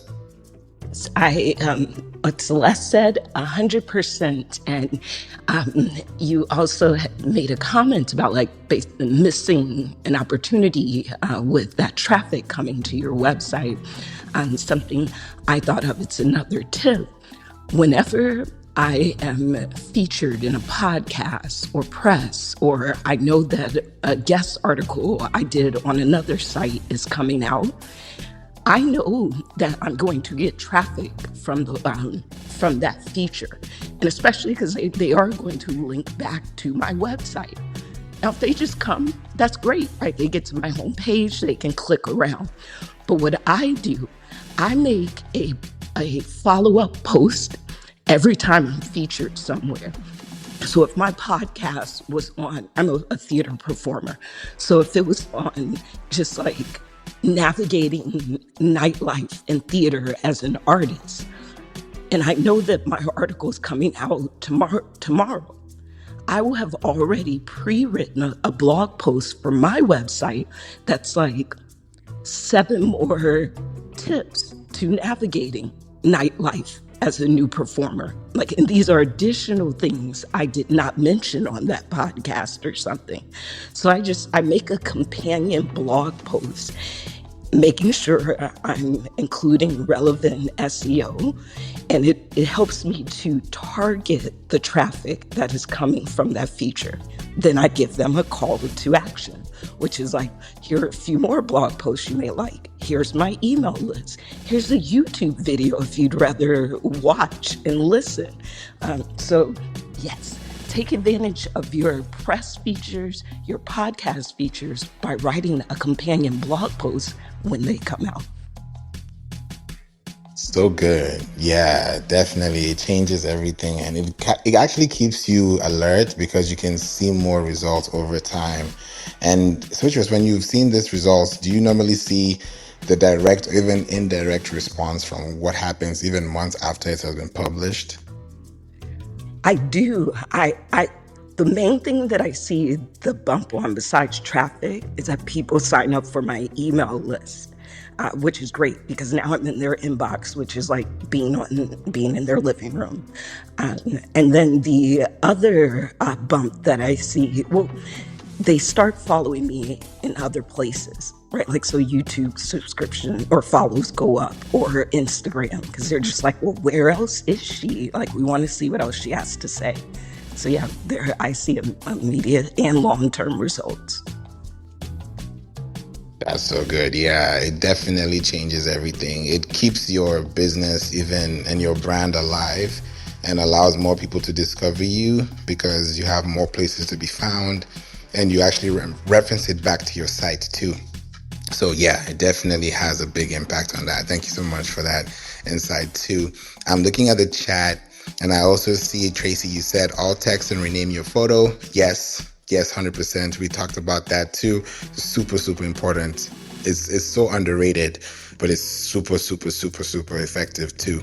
And always fill out that alt text. Yes, Vitress, 100%. Tony T says, what's up, Tony T? It says, any disadvantages to using Notebook LM infographics? Great question. You know what?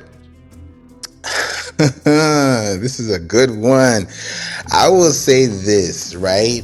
Because Notebook LM is, you're creating content that is customized by your context, by your maybe audio, text, video, anything that you're transcribing, which is your information 100%, but it's now being on Notebook LM as infographics. I don't see a problem with it, but where I see a problem is if you download that file from Notebook LM and then you don't update the file name and then you re-upload it to your website with the same file name you downloaded from Notebook LM, then that's when it becomes a problem. And then on top of that, if you don't use, let's say, alt text and you don't describe the text and you can say this picture was generated with Notebook LM in the alt text or even in the caption of the blog, then someone is able to see that it changes. Like for me with my podcast cover art, I use a platform called Ideogram, IDEO gram. So like Instagram, but ideogram.ai. I've been using it for years, an amazing platform. And it's like an Instagram, but with AI images that are generated, but I don't download the image. You can download a 4K version, an 8K version, a 2K version, 1080 version. It's really, really good. And that way you're able to use that and not use it across your website or use it across your blogs. So even if you use infographics from Notebook LM, it's still good. There's another platform I know about too called Napkin AI. Napkin AI. I'm a founding member there, and I have a lifetime plan with them because I joined them super early when they were still in beta mode. So it's a good platform you can also use for amazing infographics. So I can't say don't use this, don't use that because it's not my place. These are all great places, but when you're using them, use them in a way that is easy for you to still credit them, but also at the same time have authority as a brand over that content, so that it's not just spilling into the media files, but you're actually using it to enhance your brand over time. So definitely it's a good idea to use that. So I'm just throwing out URLs here, so I'm glad y'all are catching them too. Thank you so much for putting in the chat, Jasmine. So yeah, definitely switching up that information is good. Does anyone want to add on to that too? Celeste, Switchress on Notebook LM or infographics? I'm actually not well versed in Notebook beyond what you even shared, so I couldn't add more. Okay, thank you.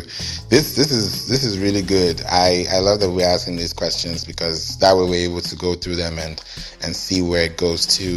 And Switchress, you said too in the chat, yes, always add a link to somewhere that matters. Use all the options that work best for you. Yeah, you just never know which one works. You just might try this today and it works. Someone might purchase your ebook at 3 a.m., at 5 p.m. on a Sunday. You just don't know. So it's really good to just be ready and stay ready, so you ain't got to get ready, so that way you're able to just be on time and on track too. Tracy says, yeah, go ahead before I come to Tracy. And I just wanted to add that, like, you and I mean, all of us collectively are sharing a lot of information, right? We're like, check the URL and the meta this and the alt this. And there's probably someone who's like, this is a lot. And you're telling me this is supposed to be simple and helps. When I first started blogging, I had a checklist. Like, don't try to remember all of these things.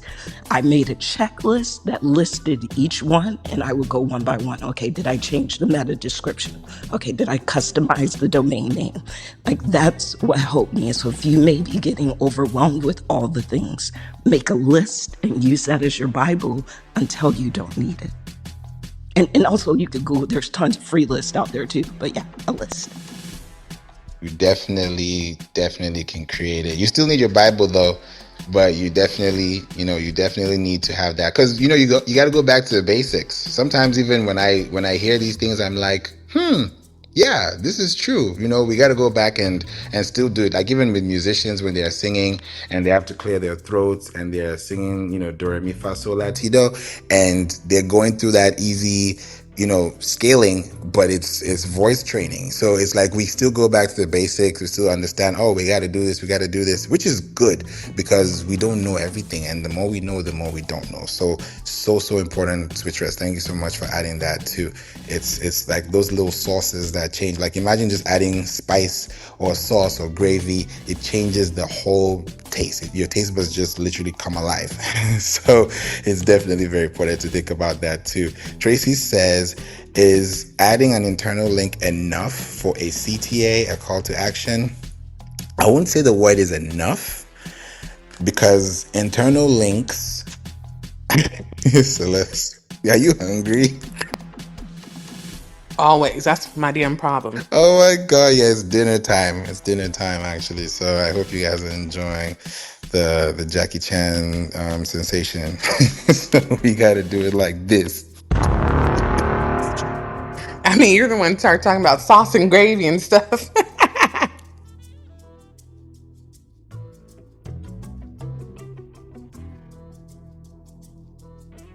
Take your time and make sure it's a good mood. The music, the fork is right, the spoon is right, the knife is right, everything is gravy.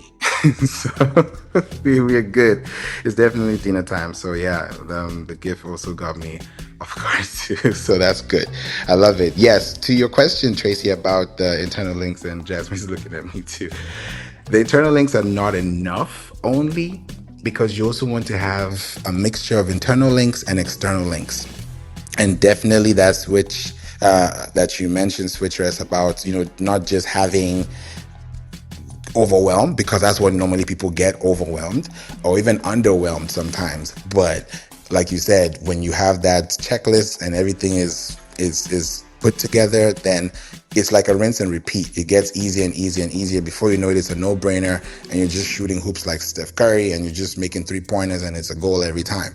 It's a basket. It's a score. So it's making that consistency and building that tenacity that eventually is like, okay, yeah, now this is just light work. It's because now you've gone through the hard work first, and now you're smartly working instead of hardly working. So yeah, definitely makes a big difference into that. So yeah, with your internal links, it's important to have internal links, and usually I say have 2 to 3 internal links, which is good.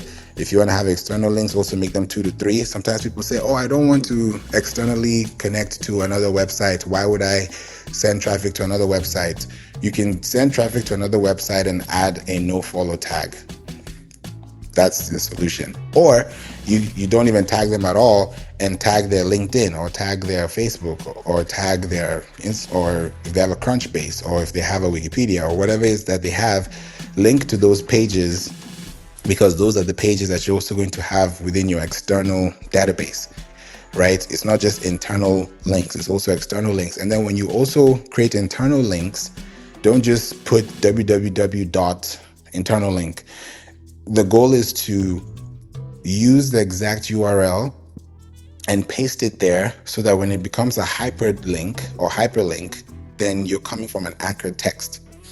Now, a hyperlink is what you highlight, from left to right based on the text you want to emphasize on. And if it's a keyword that's even researched even better because you've turned that keyword into a click. You know how when you run ads, Google ads, and people click on those ads because they're clicking on the links that they're paying for? Is the same way that you can add links to your URL and add links to your title or add links to your hyperlink that people would earn, because there are 4 types of media: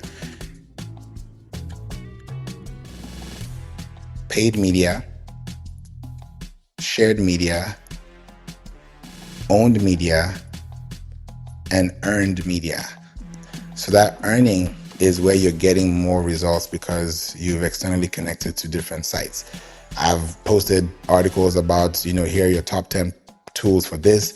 And a year or two later, I get an article or an email from another company that says, hey, we'd like to add our link to this amazing article based on what you said about this or that.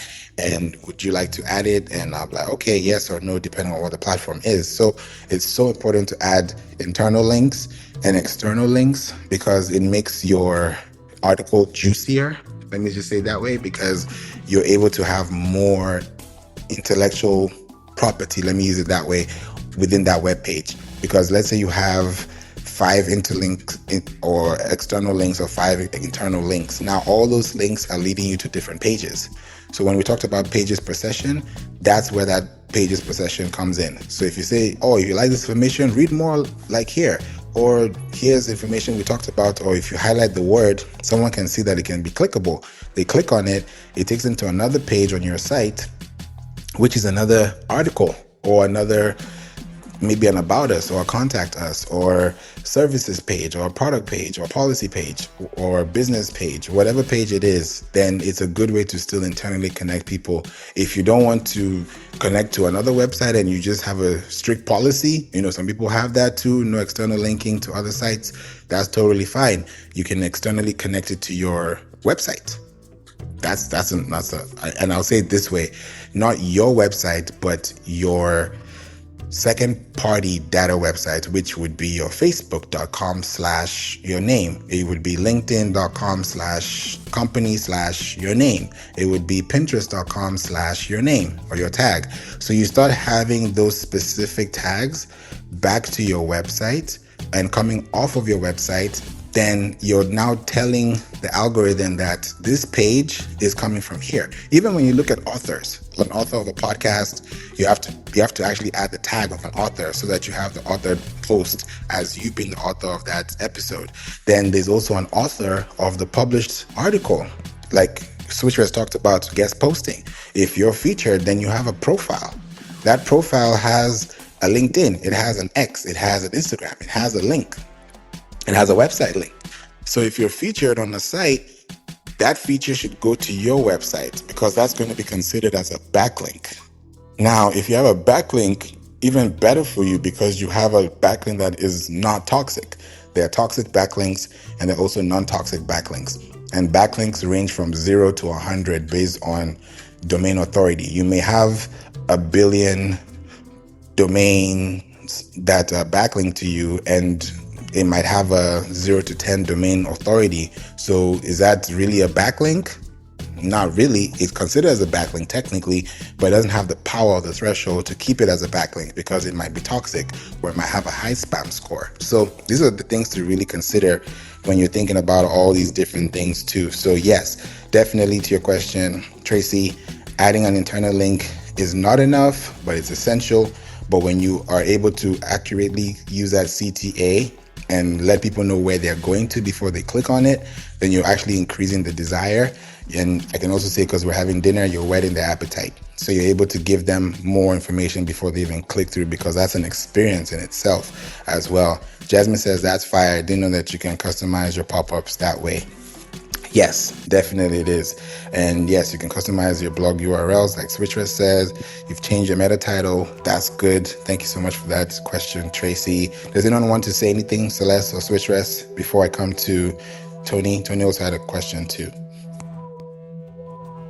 I just want to reinforce what you said. I think you explained it great. So my short version is like an internal link is just like a little gentle nudge, like, come over here. But a CTA is like, hey, do this. So, it's a little more authoritative. So that's how I like to explain it. I love that analogy. That was a good one. Yeah, definitely it has a big impact on how it's received too. And 20T says for sure change file name product, Google product, and I think you said Google link. It says Licky. I don't know what that is, but maybe it meant something else. Maybe please correct me if I'm wrong, but I'd love to know what you said last. And then of course you did say too that the little things matter as well. So it's really, really, really, really important too. And yes, to a checklist, Tracy says, I'm just finishing 30 hours of free training that my city, Toronto, is offering. So I learned a lot. Yes, Tracy, I love that you're able to just soak it all in and take it in and really have a good time understanding it. So yes, thank you so much for sharing this with us as well in the chat. And I know if you listen to replay when you come back, you'll be able to hear this too. And of course, linking externally and adding credibility is important as well. Now, Tony T asks, do no follows add legitimacy? Now, it depends on what type, I can say quote unquote legitimacy would be, because the no follow is just a directive. It doesn't say that this link is bad or this link should not be used. It's just you, it's like you giving a robot's text file a directive and saying, okay, user agent allow or user agent disallow. In other words, what do you want to technically give the bots to scan, crawl, fetch, render, serve? Or do you want to just keep it, within the house and keep it private? So when you have a no follow, you're technically telling the algorithms that you're not going to transfer any type of link or SEO juice to the website. So let's say you feature another article and you're referencing them, but you have a no follow. It means that Google will see that link, but it's not going to, I want to use a really good word for this. It's not going to, for lack of a better word, accredit that link that you referenced as a way of referencing what you said based on their influence. So if you're going to put a no follow, then it means that you can still reference them, but they're not going to be backlinked in a way that is going to now give them higher domain authority, because somebody's domain authority is based on the number of referring domains that comes from the website. So if you're sending a referring domain and that has a do follow, because there's a no follow and a do follow. So if you have a no follow, then it means that that's not going to impact their domain authority, but it's going to still link to them. Of course, it's a clickable link. It's not going to be a 404 error, but technically API wise, I can say natural language processing wise, server wise, it's not going to send any traffic or add any SEO juice to the external link that you referred to. So I hope that helps and answers the question as well. And Jasmine says backlinks can be toxic. Yeah, they can be toxic, and they have spam scores too, and it's very possible to detect them and see them. There's a client that I was thinking about, connecting with. I got to meet the person, and my spirit was just like, no, you're going to have more problems than solutions here. So just don't do it. And I was like, you know what? God, expose the character of the person early, and whether it's business, relationship, friendship, whatever it is, do your thing, because I don't have that time to waste. So I said, okay, into your hands. And the person just declined the meeting, and I was like, okay, this was definitely God sent because I knew I just had a feeling that this was not it. And then I now went to the person's website, come to find out that they have one organic search traffic per month, and they have 1 billion guys, 1 billion backlinks, but they have organic search traffic of 1 visitor per month, and they have 1 billion backlinks. Tell me where these backlinks are coming from. So I'm still processing if I should send the video or not, just to say, hey, this is what your website looks like in case you don't know, so that you can see it for yourself, because I wouldn't even want to add a backlink to your website because your website doesn't have enough backlinks. So I actually will be hurting myself by linking to you, because now, like we talked about earlier, having a broken link or a backlink, it's just not a good thing. So Jasmine and Switcher, so looking at me, what are y'all thinking? And Tony T, thanks so much for the questions. Have a good night. I see you in the chat as well. Appreciate you for being here today, and thank you for the coins. I really appreciate that. Thanks for the questions. Switchers, what are you thinking? I was just thinking how, yes, sometimes they can be a problem. Like a company I did used to work for, they had to hire a separate company just to fix all of the backlink issues that were like connected to their website. And like it was it just took a lot of effort because this website was so many years old. So yeah, it's like a you just have to, there's a risk to things and figure out what works best or not for you. Or sometimes later you have to go back and make some updates because of those things. But also, last thing I'll say, you also, for me, I don't think that I should be living in a bubble, right? Some people just intentionally never link to others. It's just really about promoting themselves. And I find value when I know that there is a business or brand that is part of an industry, that knows others, that has other brands they can refer and things. I want to know that you're in a network and not just in a bubble.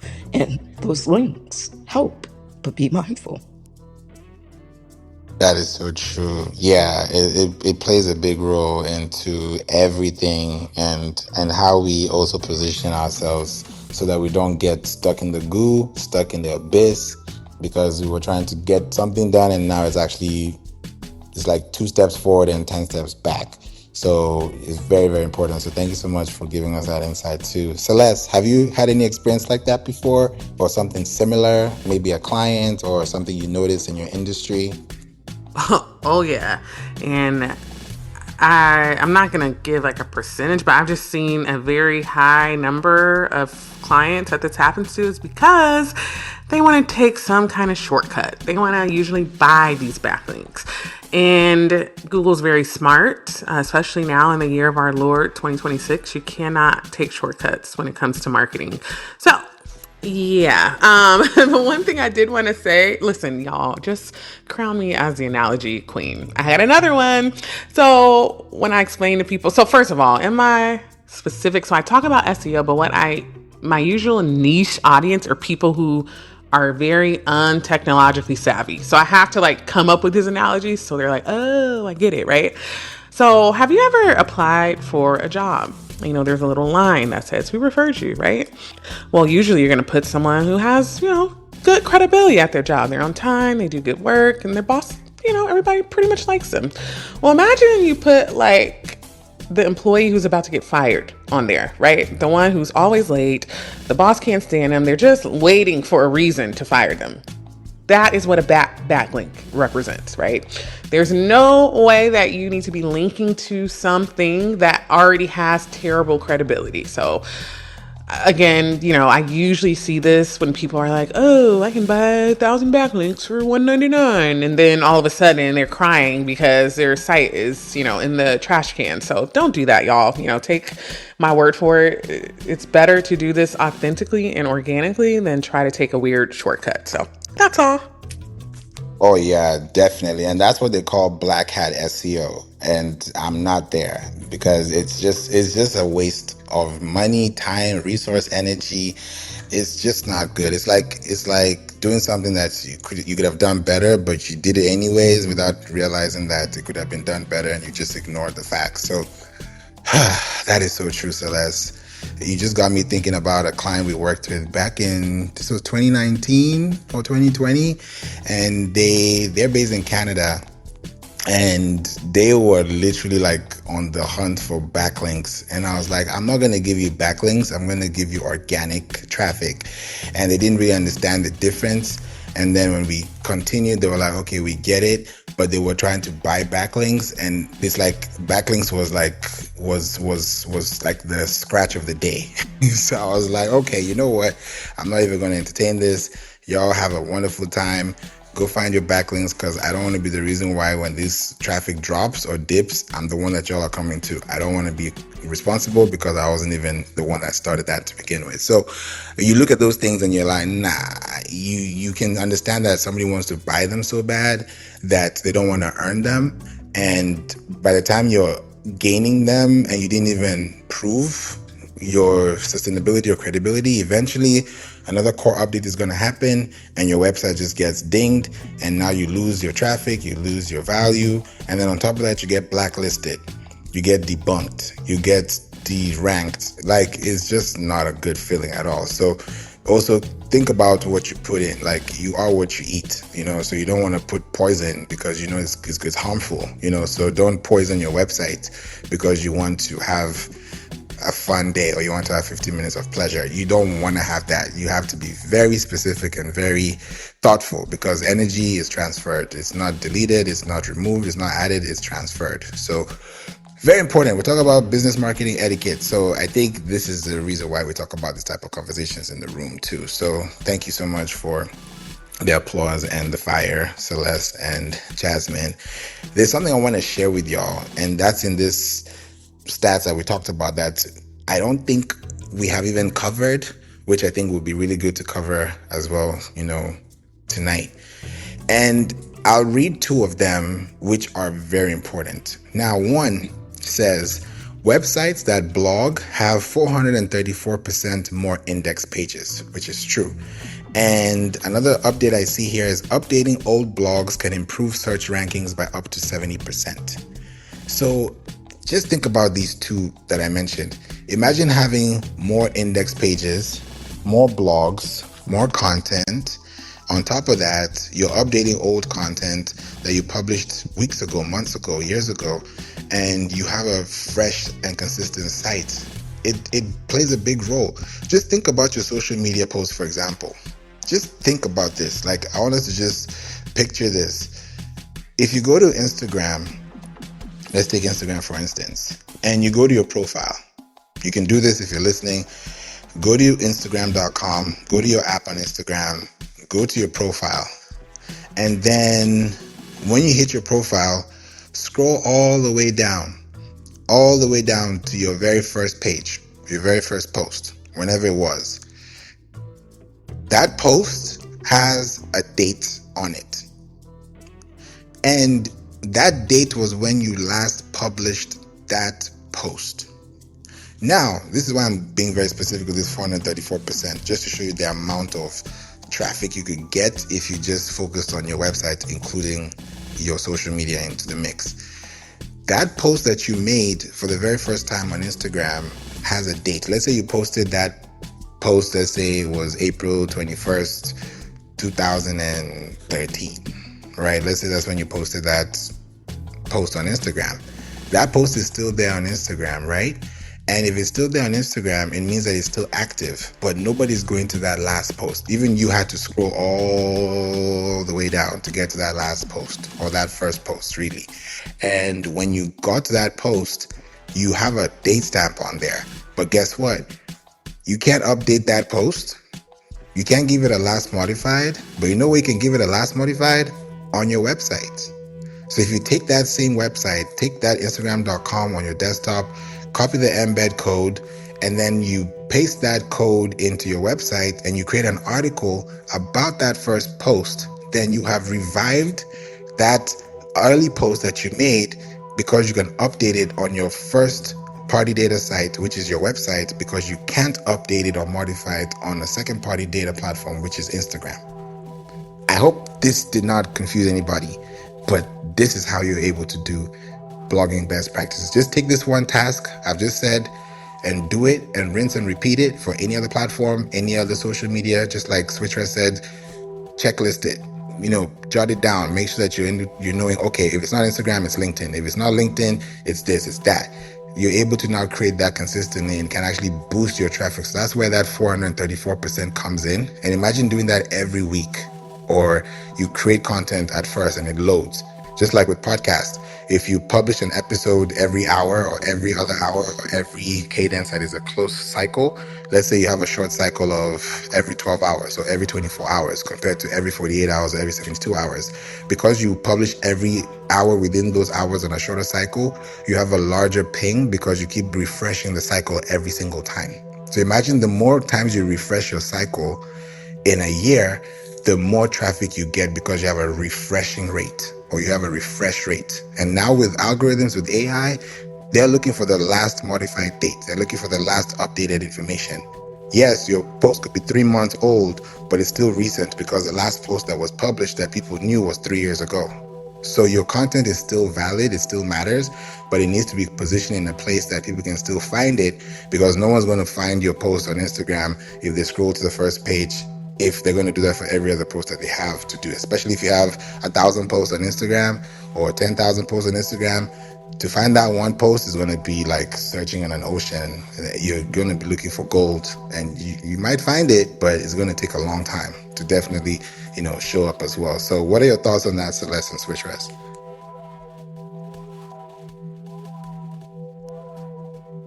Sorry. Oh, go ahead, Switchers. Go ahead.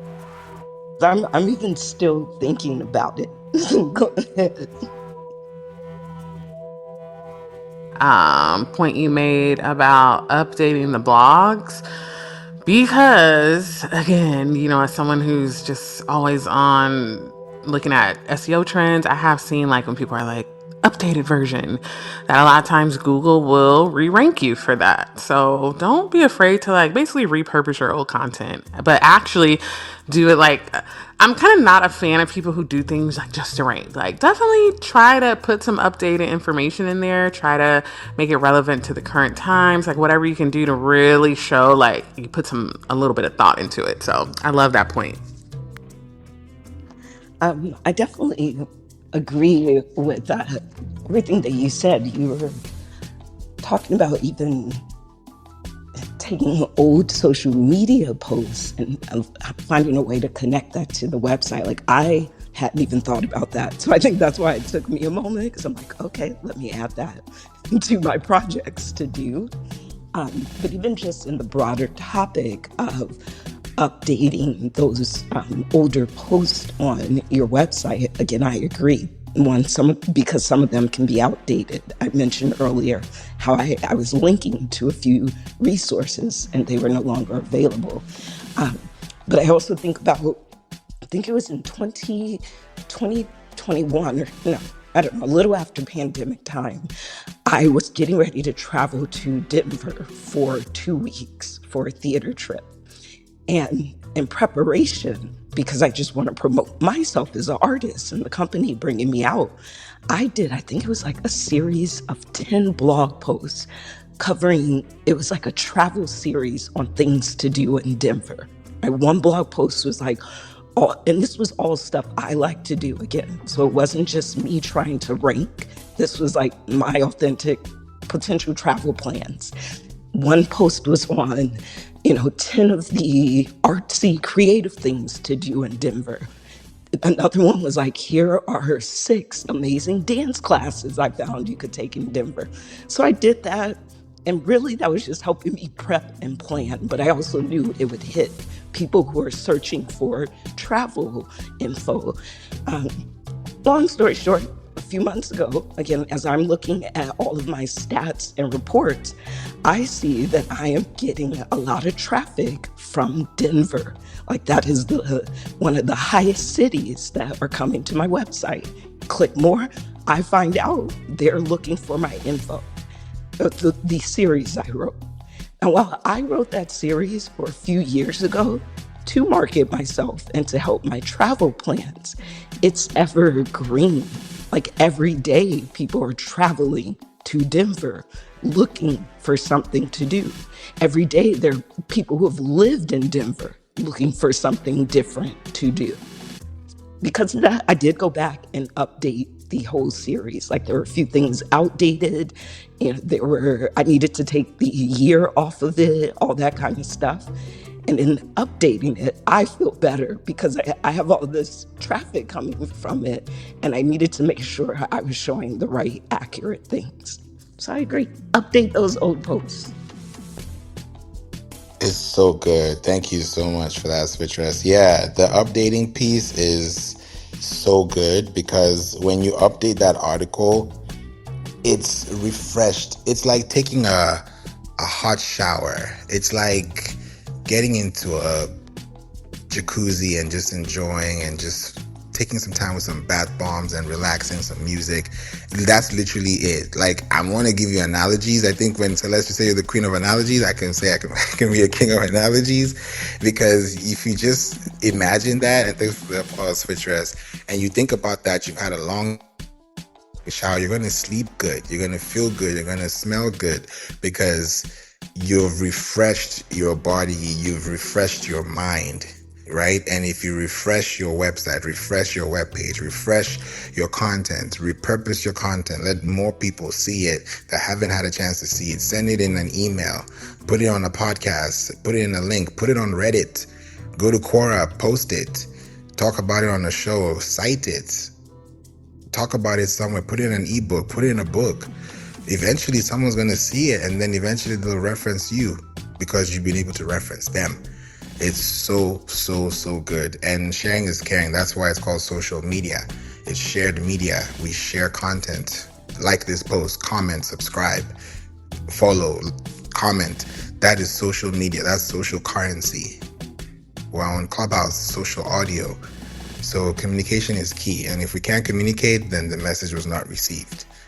So this is really, really good. And these have been some really great questions that we've had in tonight's discussion. And just talking about this entirely will help us too. So yeah, this will definitely give us more insights for us if we think about podcasting, blogging, writing, speaking, even commenting, saying anything. It makes a big difference because your words matter, and words are seeds as well. So look into those things. It helps you build over time, and it allows you to also connect with people in larger capacities. You know, there's something that a lot of people don't do as well that is increased and gives you very, very huge response rates is listicles, or bullet lists, or bulleted lists, right? Or I can call them listicles, because when you put them down, I'll even add some sauce to it.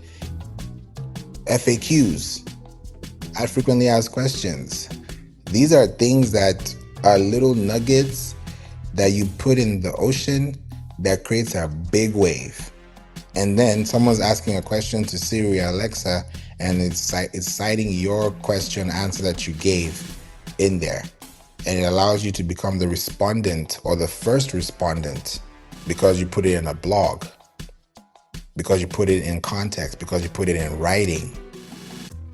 You put it on a screen, you put it on a page, you put it on a domain, you put it on a property.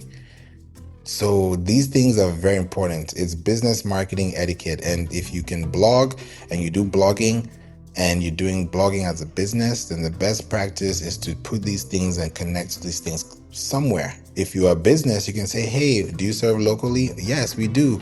Here's our location. Connect with us on Google Maps. Highlight the word Google Maps and connect and copy the link from Google Maps to your website.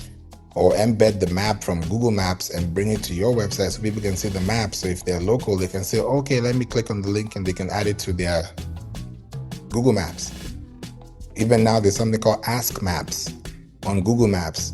You can ask Maps, and AI is going to give you the results. If you're looking, like today's Tuesday, so happy Taco Tuesday. If you like tacos, you're going to say, hey, I'm looking for the best tacos near me. And what do you find? You get 3 options. You get good options based on reviews. Those reviews, those options you get is because it's coming from a source, and that source is a website. So everything you see is a website inclined, website based. Google.com is a website. Clubhouse.com is a website. Yes, we're on an app. Instagram.com, TikTok.com, these are websites. TikTok.com was a domain before it became an app. TikTok.com was registered in 1996. I joined Musical.ly or TikTok back then was called Musical.ly in 2016. We're in 2026. So if you spend time on your website will spend time on you. I think that's the ribbon I'm gonna tie to this conversation, and I'll just put a bow on it. And we'd love to hear from Celeste or Switch Rest. Anyone can go first. what are your takeaways, whether it's one or two or anything that stands out, and how people can connect with you and, what's happening in your world. I just want to say this was such a lovely conversation. Switchers, I enjoyed hearing your thoughts as well. Thank you so much for joining us on the stage. Usually just like me and Favour going back and forth. So, and we got so much positive feedback from the audience. Yes, thank you, audience, for being here. I'm just like super, okay, confession, y'all. So I am supposed to be starting this little side project. It's related to what I do, and one of the big components is about doing a blog. So this is really a kick in my butt. Like, girl, you need to get your SHIT together. So look out for me producing some blogs really, really soon. This really just kind of inspired me, like, getting going. So thank you so much, Favour, and thanks for everybody again for all of the chime-ins and the love. We really appreciate it. Thank you. Yeah, I also enjoyed this conversation so much, and it's been a pleasure really meeting and getting to know both of you. For my takeaway, we were talking business and marketing, and again, I always think about that one person who's getting overwhelmed right now. Because they're like, wait, I'm an entrepreneur. I got to make my product, and I need a website, and I got to update the website, but it needs a blog, and you're telling me I have to do social media, and this, and I need an email. It's a lot. I get it.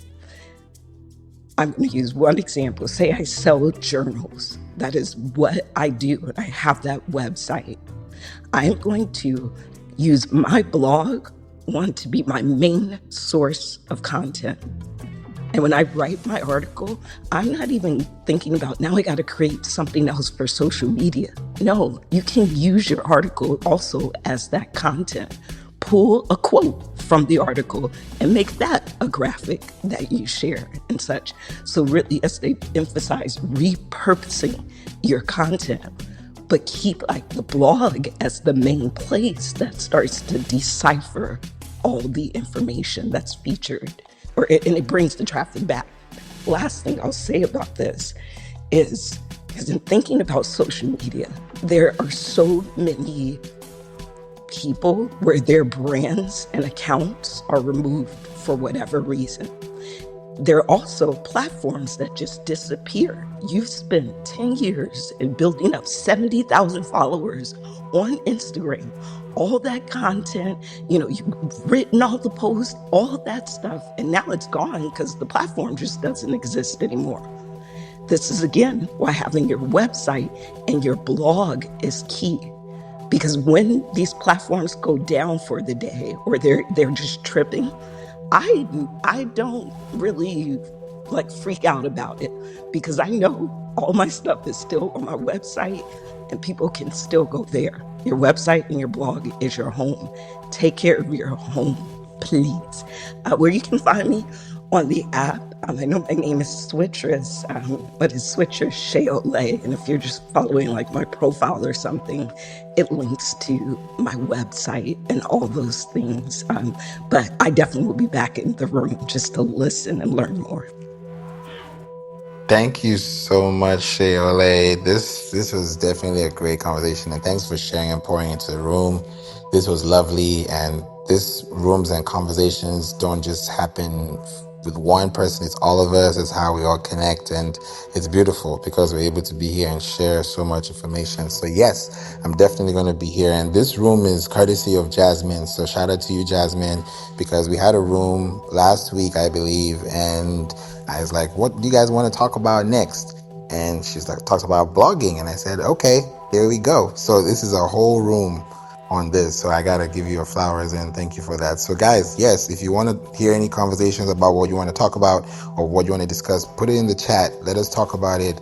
Let's turn these keywords into actually conversations that we can answer and solve and do, so that we're not just talking, but we're actually showing the way to people who actually need the solution that they're actually searching for. So I'm excited that we've been able to talk about this information today and share so much content and just be able to give you information you need as a business so that you can learn more information as a business too.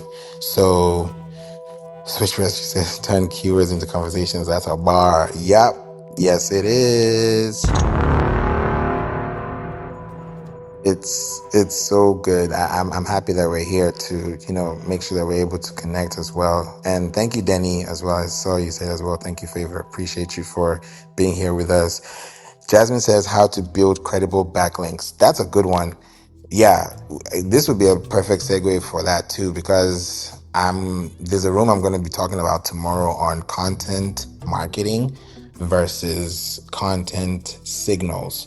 So speaking of signals, if you tap on my face and hit the three dots on the right, you'll see the ellipsis and then you see notification settings.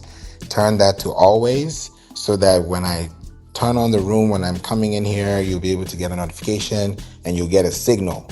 That's literally the response that you'll be able to know that I'm here talking about it tomorrow.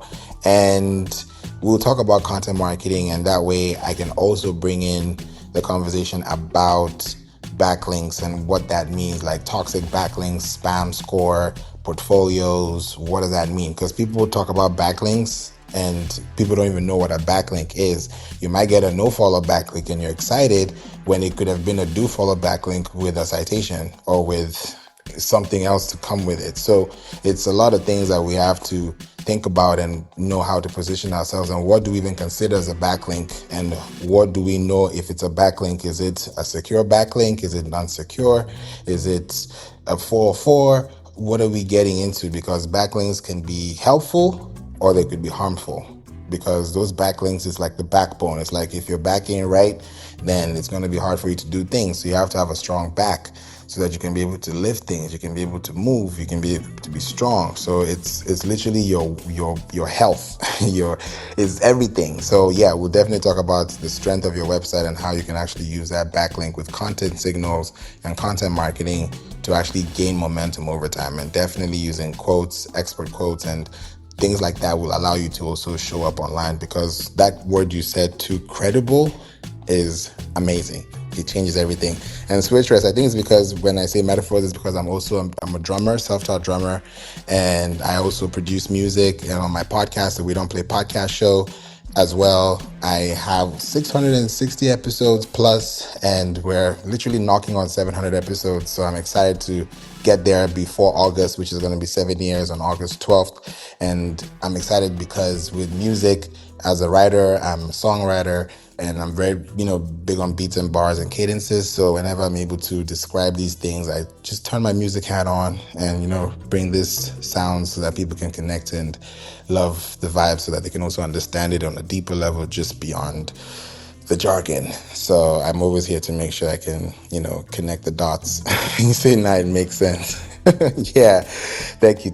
I appreciate it. Yeah, I'm always doing these things, and I think that's why I love talking about these things, because I make it so easy to understand. Because when I hear people talk about SEO and technical stuff, it gets so noisy and gets so wordy that it now becomes even more overwhelming that it is helping. And now it becomes a problem, because now you're actually creating a new problem. So it's just not it. And thank you, Jasmine, for the 100%. It's a big deal. So I always make it easy to understand. I give you what I can, and I'm able to share as much as I can, and you can grab as much as you can, because I never come here with a script. It's always, I'll turn the mic on, whatever happens, and it happened today, and it was a good happen. So for sure, I'm happy that we were able to be here and connect at this type of level and build these connections too. So yes, if you want to connect with me on a deeper level too, let's connect. Click the link above. That will take you to my link. You can save this link, which will be good. Save it into your browser. So when you click on this link and it opens on Clubhouse, all you got to do is add it to your browser, or just copy, save it as a bookmark so you don't miss it, or you can come back here and listen to the replay and get the link as well. So please feel free to connect. There's a lot of links in there. You can check my social media. You can connect to me anywhere from LinkedIn all the way through to email. And that way you're able to now connect, and we can talk on the phone, business card. Let's make it happen, and we can definitely have a great time. And just Jasmine says Favor's consultations are fire. Thank you. I really, really appreciate you for that. Can't wait to work with you. It's exciting. Big vision, big moves, big impact, and big 2026, 2027 coming your way. That is definitely happening for sure. Thank you. Danny says, if you want to talk music, I'm a former music teacher. What? No way. That is dope. I did not know that. Oh my goodness. That's cool. That's super cool. Yeah, guys, now you, oh, wow. Okay. I don't really talk about music on Clubhouse much. I'm always here to talk about Pinterest, SEO, marketing, great stuff. But yeah, I need to bring some music and even make music live here and actually, yeah, I probably will do that sometime. I don't know when, but we'll find some good time and definitely talk about music too, because music is where the heart is. You know, we listen to music and we feel sonically connected to different things, the words, lyrics, the cadences, the vibe. You know, it's a big deal. And especially when it comes from you writing the music, it changes everything. It just makes even the conversations and I can say the melody even more soothing as well. So yeah, for sure. Just like do it. Yeah, definitely. I'll definitely do it. In fact, do you want me to play for y'all a track that I made? It's an instrumental. Put a 1 in the chat if before we go, and I'll have to. If it's a 2 in the chat for no, then we'll close this room and I'll give y'all back your time ASAP. But if you need some time to listen to this, we can definitely 1. Then he says 1. Switcher says 1. Of course, you have. Okay, bet. All right, so. Before I do, let me set this up. Now, I'm going to pass it to you, Switchers, and just ask you this question as I get the sound together. What would you say would be your next steps? Because I know you've written some things down and you have, of course, it's a priority list. You know, everything has timing. So what are you thinking about? What's your next goal and how you feeling? And then we're going to jump into this music. My next steps from this conversation is updating some of my old blog posts or evergreening a handful of them. I also want to go back to some of my most popular posts. And while I have repurposed them, actually what I want to do is to create some follow-up posts that correlate with those. So I have some updating to do on my blogs. And I think something else I'll do, because I work with clients and I haven't in a while created like a quick checklist for putting up your blog posts. I think that would just be another helpful tool. And again, that's something I could then write a blog post about and use as content and things. So those are 3 things that are coming up for me, inspired by this conversation, as well as making sure I'm in more of these rooms. That's a priority. Thank you so much. That's a big one. Yeah, I'm happy that these are, action steps that will take your business, your everything to the next level. It's going to change everything in itself, and I think that's also going to be a big shift and I would say a big move for your business, especially for your SEO, generally, because you have a lot of content that people can actually refer back to. And since it's also being repurposed and I can say refurbished, let me use that word, it's easy for people to reconnect with you, on a longer time. So yeah, I'm excited about that. Okay, that's dope. I'm about to switch my microphone from audio quality from normal. Okay, guys, did my voice change? Did the quality change? Put a thumbs up. If it sounds the same, it changed. Okay. Does it sound better or it sounds worse? Like, what is the... It sounds just like you went further away just a little bit, like you're still clear and audible. Okay. That's the season 12. And you guys want to guess how long this one took? Thank you so much for the fire. Appreciate you, Switchers. Did it take you 41 minutes. That was a good shot. That was a very good shot. Okay, close. Not close, but close. And then Denny says, how crazy how we switch from SEO to music. There's always Sonic in this. And I think blogging at the back in the day was audio blogging, which was podcasting now, or is podcasting. So kind of has a mix into it. But yeah, this is very interesting thought there, Denny. Thank you so much for mentioning that. Jasmine says 50 minutes. Okay. So Jasmine, you went a little further from Switchers, which was 41 minutes. It took me 34 minutes. 34 as well? Yeah. Is that like a personal ritual of yours? I don't even know at this point. Like, I'm looking at the time spent. It gives me, I created this project February 1st, 2026 at 5:55 p.m. Central Standard Time. Yeah. So it records everything that I do. So it's not like it's literally here. The stats are, it gives me the notes, the tracks, the clips, and when I saved it. So yeah, I don't know how I hit 34 again, but that's literally season 12. That's the last season we just published. And now we're in season 13, which was the one you heard first. So yeah. And why it's quick for me now is I've been making music since I was 6 years old, playing the drums and, picking up floppy disks and, going to a studio, creating tapes and making beats. And now I'm doing it in quick successions like this. It's just because of the time I've taken to just understand sound. And I also play by ear. And that's what makes me really think fast. So when I also create podcast episodes or podcast shows for clients, I create jingles for them. I ask them what's their favorite sound, what's their favorite music, and then I'll create sounds for them so they can actually listen and let me know. And it's customized. So you're not going to hear the same thing. It's their style, it's their intellectual property, it's their music, it's their mood. I can't take that mood away from them. So that's what I usually do. And I give it to them.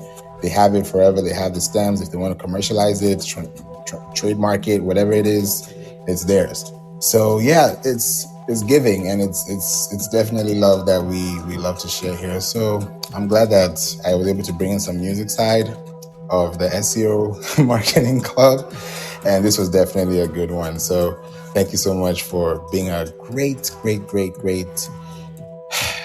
space and energy and questions and all the good things that you guys have done tonight. And I really appreciate each and every one of you. Switchers, Jasmine, Luan, thanks for the love. Denny, Ishman, Gami, thanks for the love. Switchers, Ayude, Andrew, and all the people that have been here since the beginning. I hope you have a blessed night. Enjoy yourselves. We'll definitely be here again tomorrow talking about content signals and content marketing. And then we're going to dive into backlinks. And I believe we'll do that on Thursday. Yeah, we'll do that on Thursday for sure. So till next time, have a wonderful night. Enjoy yourselves. God bless. And see you guys in the next episode. Bye for now.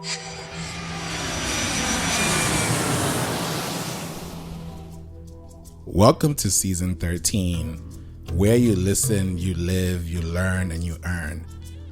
A lot of information is always given on this show. So we're in the 13th season. God has brought us so far, and I just want to thank God for the opportunity to connect with you today on such quiet, calm space like this. So thank you for listening. Know that Jesus loves you, and know that you can always connect with me on the We Don't Play Podcast show. More specifically, go to wedon'tplaypodcast.com, or you can go to playinc.online. That is PLAYINC.online, and get in touch with me. Let's get on a call. Let's talk. Let's focus on SEO for 2026 and beyond. So until we meet in the next episode, God bless you. Jesus loves you. Stay hydrated, stay safe, and stay blessed and stay tuned. Bye for now.